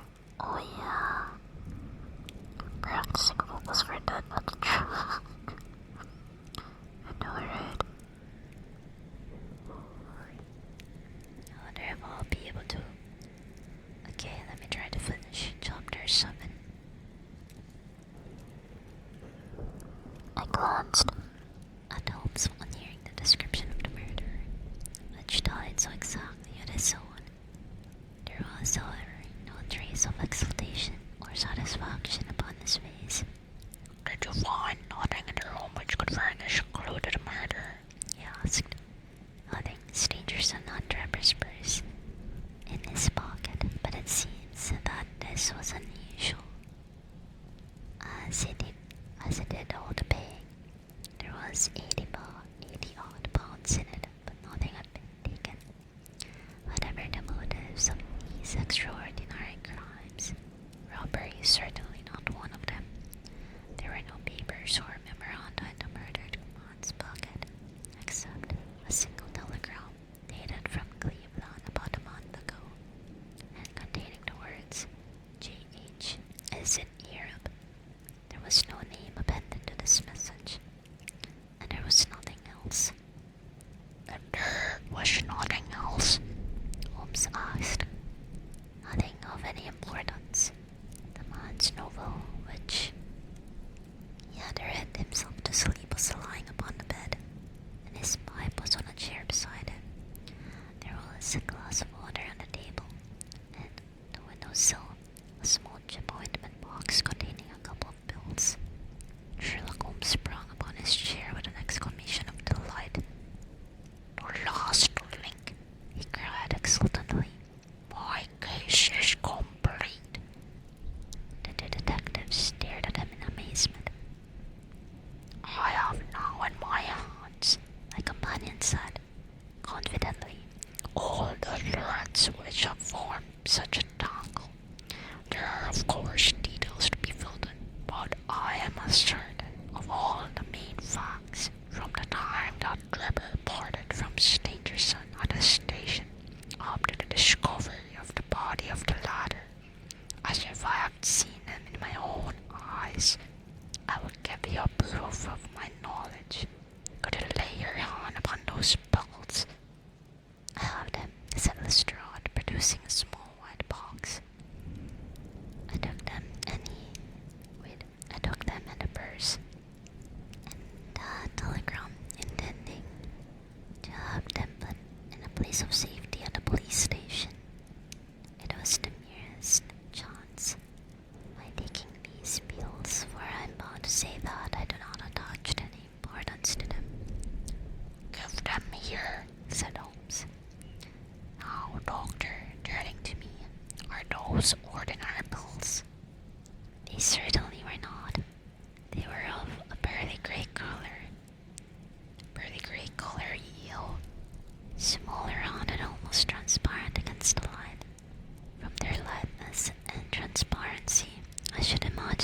soluble in water, I remarked.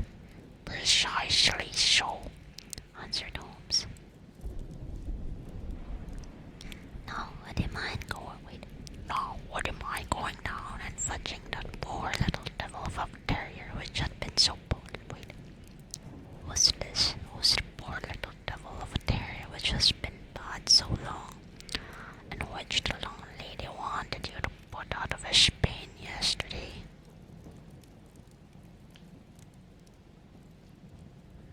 Oh, the dog. maybe the mid or -2 instead of -3? Okay, -2. Okay. To remove the pops. Other station. Can I do sniff a yeah, take a plate? I think the paste needs to be a little bit less. What puppet? Make this pup. Thank you so much for following us, babe. I also had the 3, but I just made my whispers more. Oh, okay, that's nice. But all I did was just adjusting the mid-range.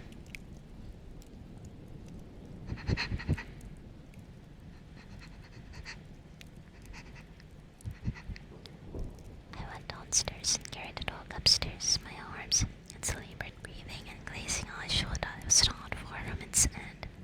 Indeed, its snow-white muzzle proclaimed that it had already exceeded the unusual term of canine existence. I placed it upon a cushion of the rug. I'll now cut one of these pills in 2, said O.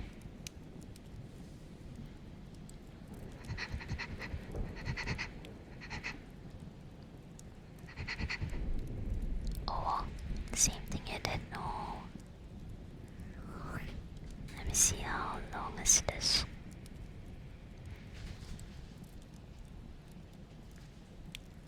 I will now cut one of these pills in 2, said Holmes, and drawing his pen knife, he suited the action to the word. One half we return to the box for future purposes. The other half I will place in this wine glass, in which is a teaspoonful of water. You perceive that our friend, the doctor, is right, and that it readily dissolves. This may be very interesting, said Lestrade, in the introdone of one of those suspects that is being laughed at. I cannot see, however, what it has to do with the death of Mr. Joseph Stangerson. Patience, my friend, patience. You'll find in time that it has everything to do with it. Like coiled cord on the left side has spilled off, so the wires revealed them getting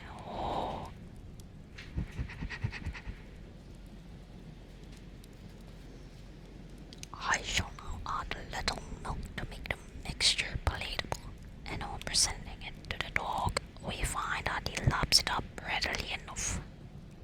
As he spoke, he turned the contents of the wine glass into a saucer and placed it in front of the terrier, who speedily licked it dry. Sherlock Holmes' earnest demeanor had so far convinced us that they all sat in silence, watching the animal intently and expecting some startling effect. None such appeared, however. The dog continued to lie stretched upon the cushion, breathing in a labored way, but apparently neither the better nor the worse for its draught. Holmes sat, taking out of his watch, and as minute followed minute without result, an expression of the utmost chagrin and disappointment appeared upon his features. He gnawed his lip, drummed his fingers upon the table, and showed every other symptom of acute impatience. So great was his emotion that I felt sincerely sorry for him, while the 2 detectives smiled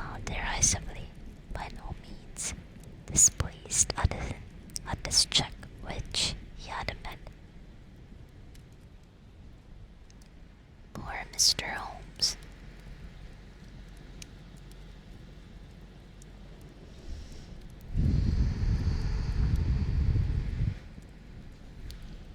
Oh wait, did fish work?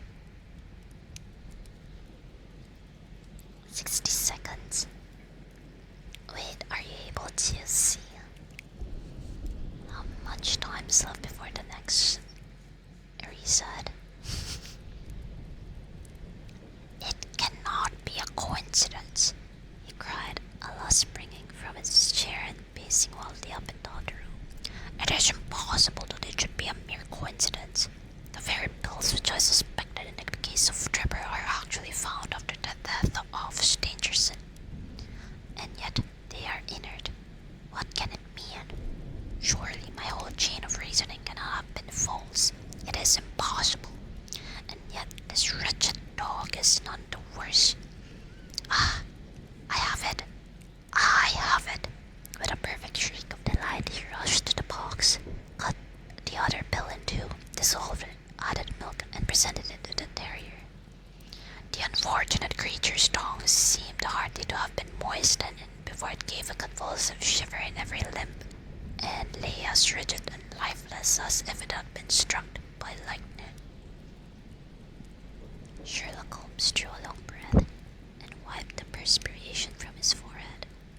I should have more faith, he said. I ought to know by this time that when a fact appears to be opposed to a long train of deductions, it invariably proves to be capable of bearing some other interpretation. Of the two pills in that box, one was of the most deadly poison, and the other was entirely harmless. I ought to have known that before I ever saw the box at all. This last statement appeared to me to be so startling that I could hardly believe that he was in his sober senses. There was the dead dog. However, to prove that his conjecture had been correct, it seemed to me that the mists in my own mind were gradually clearing away, and I began to have a dim, vague perception of the truth. All this seems strange to you, continued Holmes, because you failed at the beginning of the inquiry to grasp the importance of the single real clue which was presented to you. I had the good fortune to seize upon that, and everything which has occurred since then has served to confirm my original supposition, and indeed was the logical sequence of it. Hence, things which have perplexed you and made the case more obscure have served to enlighten me and to strengthen my conclusions. It is a mistake to confound strangeness with mystery. The most commonplace crime is often the most mysterious because it presents no new or special features from which deductions may be drawn. This murder would have been infinitely more difficult to unravel had the body of the victim been simply found lying in the roadway without any of those outer and sensational accompaniments which have rendered it remarkable. These strange details, far from making the case more difficult, have really had the effect of making it less so. Mr. Gregson, who had listened to this address with considerable impatience, could contain himself no longer. Look here, Mr. Sherlock Holmes, he said. We are all ready to acknowledge that you are a smart man and that you have your own methods of working. We want something more than mere theory and preaching now, though. It is a case of taking the man. I have made my case out, and it seems I was wrong. Young Charpentier could not have been engaged in this second affair. Lestrade went after this man, Stangerson, and it appears that he was wrong too. You have thrown out hints here and hints there, and seem to know more than we do.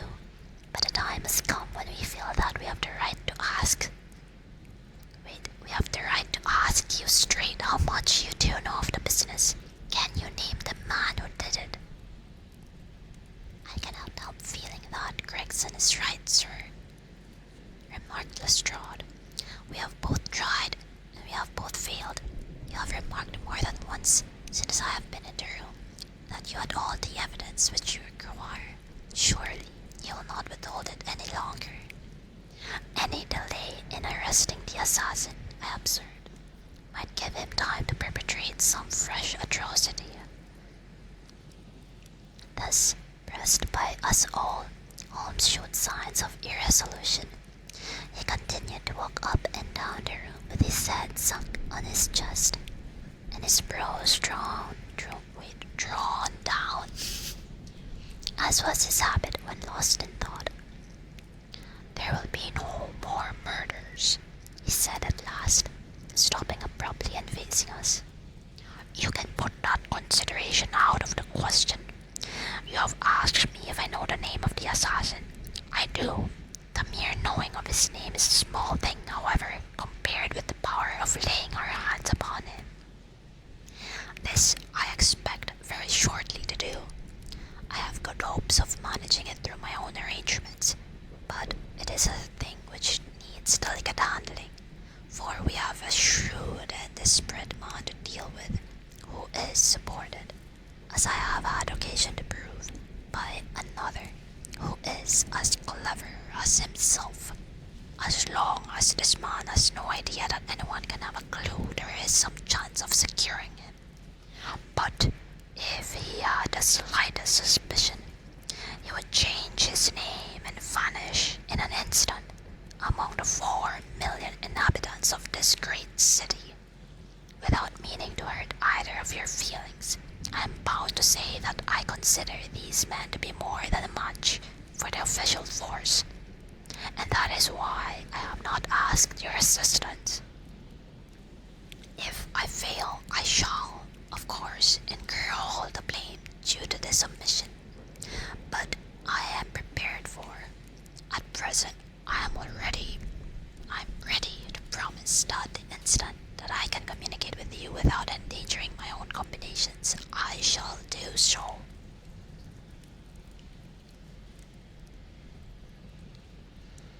Briggs and Lestrade seemed to be far from satisfied by this assurance, or by the depreciating allusion to the detective police.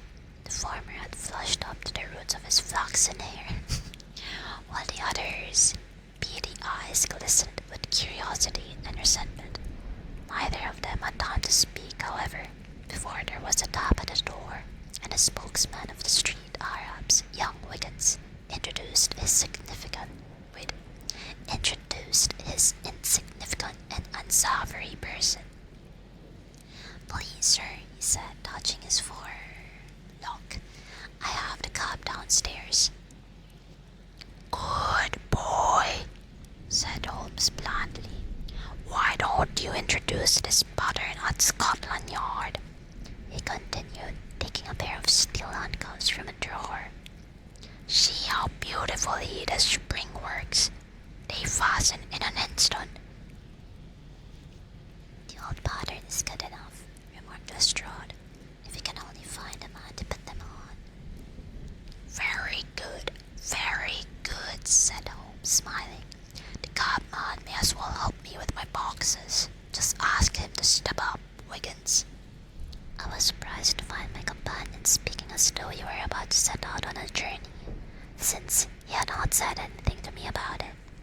There was a small portmanteau in the room, and this he pulled out and began to strap. He was busily engaged at it when the cabman entered the room. "Just give me a help with this buckle, cabman," he said, kneeling over his task and never turning his head. The fellow came forward with a somewhat sullen, defiant air, and put down his hands to assist. At that instant there was a sharp click, the jangling of metal, and Sherlock Holmes sprang to his feet again. "Gentlemen," he cried with flashing eyes, "let me introduce you to Mr. Jefferson Hope, the murderer of Enoch Trevor and of Joseph Stangerson." The whole thing occurred in a moment, so quickly that I had no time to realize it. I have a vivid recollection of that instance, with Wow, okay, I didn't expect this to happen. I have a vivid recollection of that instant, of Holmes' triumphant expression, and the ring of his voice, of the cabman's dazed, savage face as he glared at the glittering handcuffs which had appeared as if by magic upon his wrists. For a second or two, we might have been a group of statues. Then, with an inarticulate roar of fury, the prisoner wrenched himself free from Holmes' grasp and hurled himself through the window. Woodwork and glass gave away before him, but before he got quite through, Gregson, Lestrade, and Holmes sprung upon him like so many staghounds. He was dragged back into the room, and then commenced a terrific conflict. So powerful and so fierce was he that the four of us were shaken off again and again. He appeared to have the convulsive strength of a man in an epileptic fit. His face and hands were terribly mangled by his passage through the glass, but loss of blood had no effect in diminishing his resistance. It was not until Lestrade succeeded in getting his hand inside his neckcloth and half strangling him that we made him realize that his struggles were of no avail, and even then we felt no security until we had pinioned his feet as well as his hands. That done, we rose to our feet, breathless and panting. "We have his cab," said Holmes. "It will serve to take him to Scotland Yard. And now, gentlemen," he continued with a pleasant smile, "we have reached the end of our little mystery. You are very welcome to put any questions that you'd like me to know, and there is no danger that I will refuse to answer them." And that's the end of part 1 of A Study in Scarlet. Thank you so much for joining the stream. I'll be ending it here. And I wonder who's the perpetrator's friend, aka accomplice. Stay tuned.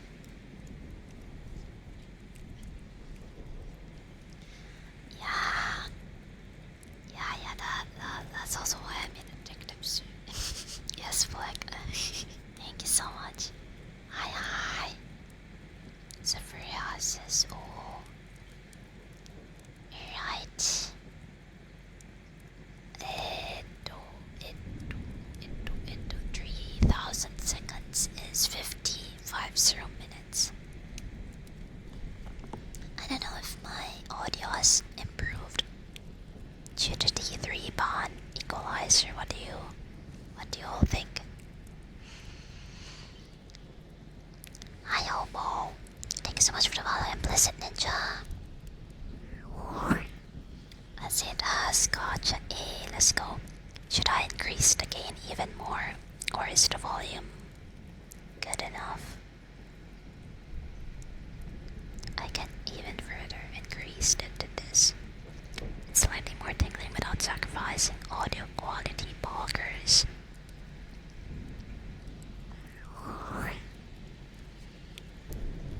Test audio, say pog. Is it still peaking? Pog.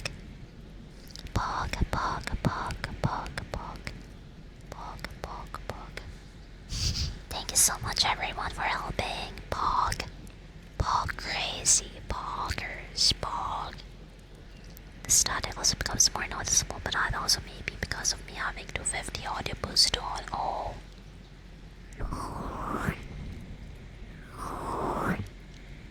Some peaks every now and then. Gotcha. I could lower down my gain. Let me lower down my gain. How about now? Can you all hear the static? It was like that before too. Okay. You may have thought it was a murder mystery, but the real investigation was Zephyr's audio set up all along. You can lower the limiter. Okay. Alright. Thank you so much for joining. I'll be posting my schedule for next week soon. So stay tuned for that.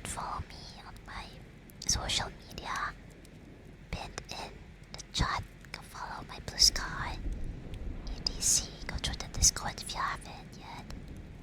And by -1 only, okay. My limiter is currently at -6. I'm gonna await -5. I'm gonna make it -4. Poggers. And also, there will be a watch party this Sunday, hosted by Mike. Yeah. Yeah, I'm not sure. I don't think I'll be there, but I'm announcing it in case anyone wants to come and watch on Discord. Alright, thank you so much for joining. Take it easy, take it Mike, take your Rhino, take your Flag. Thank you, Hobo, thank you everyone. Thank you, Davix, thank you, Mew. I wish you a nice rest of your day and I wish you a nice week ahead. I'll see you next week. Please take care. Good night, okay? Thank you, Majo. Thank you for joining, everyone. Good night and take care. Don't forget to hydrate, okay?